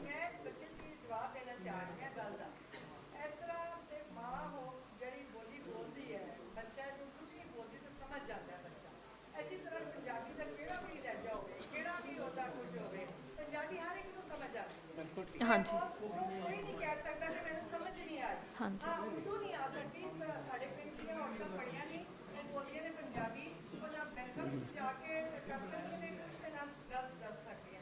ਤੇ ਇਹਦਾ ਇਹ ਕਹਿਣਾ ਕਿ ਜੀ ਇਹ ਫਲਾਣੀ ਦਾ ਫਲਾਣੇ ਦਾ ਉਹ ਖਿਚੜੀ ਬਣ ਜਾਏ। ਮੁੱਕਾ। ਪੰਜਾਬੀ ਰਹਿਣ ਦਿਓ, ਤੁਹਾਡਾ ਬੜਾ ਬਿਲਕੁਲ ਠੀਕ। Thank you. ਇੱਕ ਪਲੀਜ਼, ਜਿਹੜਾ ਇਸ ਵੇਲੇ ਸਾਡੇ ਮੌਜੂਦਾ ਸਾਹਿਬ ਨੇ, ਉਹਨਾਂ 'ਚ ਪੁੱਠਵਾਰ ਤੋਂ ਬਾਕੀ ਸਿੱਦੀਕੀ ਤੇ ਹਨੀਫ ਹਨਫੀ ਵੀ ਸ਼ਾਮਲ ਨੇ, ਉਹਨਾਂ 'ਚ ਸਜਾਦ ਅੰਦਰ ਪਰਵੇਜ਼ ਵੀ ਸ਼ਾਮਲ ਨੇ, ਖਾਜਾ ਗੁਲਾਮ ਫਰੀਦ ਵੀ ਸ਼ਾਮਲ ਨੇ, ਪੂਰੇ ਪੰਜਾਬ ਦੇ ਲੋਕ ਸ਼ਾਮਲ ਨੇ ਔਰ ਉਸੇ ਲਹਿਜੇ 'ਚ ਸ਼ਾਮਲ ਨੇ ਔਰ ਪੂਰੇ ਪੰਜਾਬ ਦੇ ਨਿਸਾਬਾਂ 'ਚ ਉਸ ਤਰ੍ਹਾਂ ਪੜ੍ਹਾਏ ਜਾ ਰਹੇ ਨੇ ਔਰ ਉਹ ਪੰਜਾਬੀ ਦਾ ਨਿਸਾਬ ਜੀ ਬਿਲਕੁਲ ਅਸਲ 'ਚ ਨਹੀਂ ਇਹਦਾ ਨਾਲ ਨਹੀਂ ਕਰਨਾ। ਪੰਜਾਬੀ ਨੇ ਜਦੋਂ ਵੀ ਦੋ ਸਰਾਇਆਂ ਵਾਲੇ ਗੱਲ ਕਰ ਰਹੇ ਹੁੰਦੇ ਨੇ ਸਾਨੂੰ ਇੱਕ ਇੱਕ ਲਫ਼ਜ਼ ਸਮਝ ਆ ਰਿਹਾ ਹੁੰਦਾ ਹੈ। ਅੱਛਾ ਡਾਕਟਰ ਸਾਹਿਬ ਮਿਹਰਬਾਨੀ, ਜੀ ਜੀ ਮੈਂ ਨਾ ਥੈਂਕ ਯੂ। ਨਹੀਂ ਨਹੀਂ ਤੁਹਾਡੀ ਗੱਲ ਨੂੰ ਅੱਗੇ ਵਧਾਉਂਦਾ ਹੋਇਆ ਸਿਰਫ ਇੰਨਾ ਕਹਿ ਦੇਵਾਂ, ਲਹਿਜਾ ਹੈ ਕਿ ਸਭ ਤੋਂ ਪਹਿਲੇ ਇਹ ਇਸ਼ੂ ਹੈ ਜਿੰਦੀ ਵਜ੍ਹਾ ਤੋਂ ਸਾਰੇ ਸਵਾਲ ਹੁੰਦੇ ਪਏ ਨੇ। ਇਹ ਲਿੰਗੁਇਸਟਿਕ ਦਾ ਇਹਦੇ ਨਾਲ ਤਾਲੁਕ ਹੈ ਕਿ ਫੋਨੋਲੋਜੀ ਔਰ ਫੋਨੈਟਿਕਸ ਜਿਹੜੀਆਂ ਨੇ ਨਾ, ਜਿਸ ਟਾਈਮ ਬੰਦਾ ਜਿਹੜੇ ਜੋਗਰਾਫੀਏ 'ਚ ਰਹਿੰਦਾ ਪਿਆ ਨਾ, ਵੇਖੋ ਨਾ ਉਹਦੇ ਆਸੇ-ਪਾਸੇ ਜੇ ਪਹਾੜ ਹੈਗਾ ਨਾ ਤਾਂ ਉਹਦੀ ਆਵਾਜ਼ ਆਉਂ ਉਹ ਗੂੰਜੇ ਦੀ। ਅੱਛਾ ਜਿਸਲੇ ਉਹ 12 'ਚ ਰਹਿੰਦਾ ਪਿਆ, ਜਿਵੇਂ ਉਹ ਜੰਗਲੀ ਦੋਸਤ ਨੇ ਕਿਹਾ ਕਿ ਮੇਰਾ ਲਹਿਜਾ ਹੈ, ਮੈਂ ਵੀ ਜੰਗਲੀ ਲਹਿਜੇ ਦਾ। ਅੱਛਾ ਉਹਨਾਂ ਸਾਡੇ ਕੋਲ ਬਾਹਰ ਹੈ ਤੇ ਬਾਹਰ 'ਚ ਸਖਤੀ ਜ਼ਿਆਦਾ ਹੈ, ਤੇ ਸਾਡੇ ਕੋਲ ਕੋਈ ਵੀ ਲਫ਼ਜ਼ ਜਦੋਂ ਅਸੀਂ ਉਹਦਾ ਉਚਾਰਨ ਅਦਾਇਗੀ ਕਰਾਂਗੇ ਤਾਂ ਉਹਦੇ ਪਿੱਛੇ ਨਾ ਵਾਵਲ ਲੱਗ ਜਾਵੇਗਾ।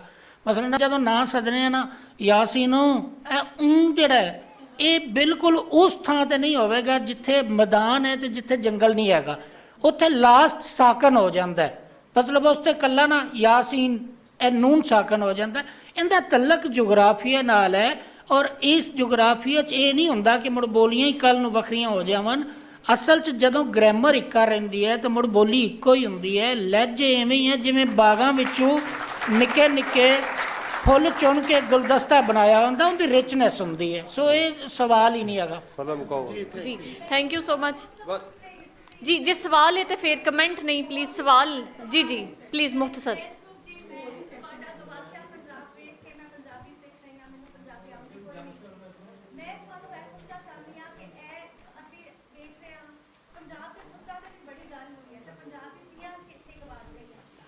ਨਹੀਂ ਦੇਖੋ ਪੰਜਾਬ ਦੀ ਦੇਖੋ ਪੰਜਾਬ ਦੀ ਜਿਹੜੀ ਅਗਰ ਪੰਜਾਬ ਦੀ ਜਿਹੜੀ ਆਵਾਜ਼ ਹੈ ਨਾ, ਦੇਖੋ ਸਾਡੇ ਜਿੰਨੇ ਸੂਫੀ ਸਨ ਨਾ, ਉਹਨੇ ਇੱਕ ਔਰਤ ਬਣ ਕੇ ਸ਼ਾਇਰੀ ਕੀਤੀ ਔਰ ਪੰਜਾਬ ਦੀ ਜਿਹੜੀ ਗੱਲ ਹੈ ਨਾ, ਉਹ ਹੀਰ ਦੇ ਰਾਹੀਂ ਹੋਈ ਹੈ। ਸਾਰੀ ਜਿੰਨੀ ਵੀ ਗੱਲ ਹੋਈ ਹੈ ਨਾ, ਉਹ ਹੀਰ ਦੀ ਰਾਹੀਂ ਗੱਲ ਹੋਈ ਹੈ। ਇਹਨੂੰ ਵੀ ਅਸੀਂ ਇਸ ਤਰ੍ਹਾਂ ਸਮਟਾਈਮ ਨਾ ਲੈ ਲੈਂਦੇ ਹਾਂ ਕਿ ਕਿਸੇ ਮਰਦ ਦੀ ਗੱਲ ਹੋਈ ਹੈ ਤੇ ਔਰਤਾਂ ਨੂੰ ਅਸੀਂ ਭੁੱਲ ਗਏ, ਅਸੀਂ ਮਾਵਾਂ ਦੇ ਪੁੱਤਰ ਹਾਂ ਸਾਰੇ। ਤੇ ਉਹ ਹੀਰ ਰਾਹੀਂ ਹੀ ਸਾਡੇ ਜਿੰਨੇ ਸੂਫੀ ਪੋਇਟ ਨੇ ਉਹਨਾਂ ਨੇ ਔਰਤ ਬਣ ਕੇ ਸ਼ਾਇਰੀ ਕੀਤੀ ਹੈ ਔਰ ਹੀਰ ਬਣ ਕੇ ਸ਼ਾਇਰੀ ਕੀਤੀ ਹੈ। ਜੀ ਜੀ ਇਹਦਾ ਇੱਕ ਜੁਮਲਾ ਮੈਂ ਤੁਹਾਨੂੰ ਇੱਕ ਜੁਮਲਾ ਕਹਾਂਗਾ ਟਾਈਮ ਕਿ ਸਵੇਰ ਤੋਂ ਲੈ ਕੇ ਸ਼ਾਮ ਤੱਕ ਔਰ ਹਮੇਸ਼ਾ ਅਸੀਂ ਇਹੀ ਕਹਿੰਦੇ ਹਾਂ, ਮਾਂ ਬੋਲੀ ਕਦੇ ਕਿਸੇ ਨੇ ਨਹੀਂ ਕਿਹਾ ਮੇਰੇ ਪਿਓ ਦੀ ਬੋਲੀ ਦਿਓ। ਥੈਂਕ ਯੂ ਬਹੁਤ ਸਭ, ਥੈਂਕ ਯੂ ਥੈਂਕ ਯੂ ਸਭ ਪੈਨਲਿਸਟ ਦਾ ਸ਼ੁਕਰੀਆ।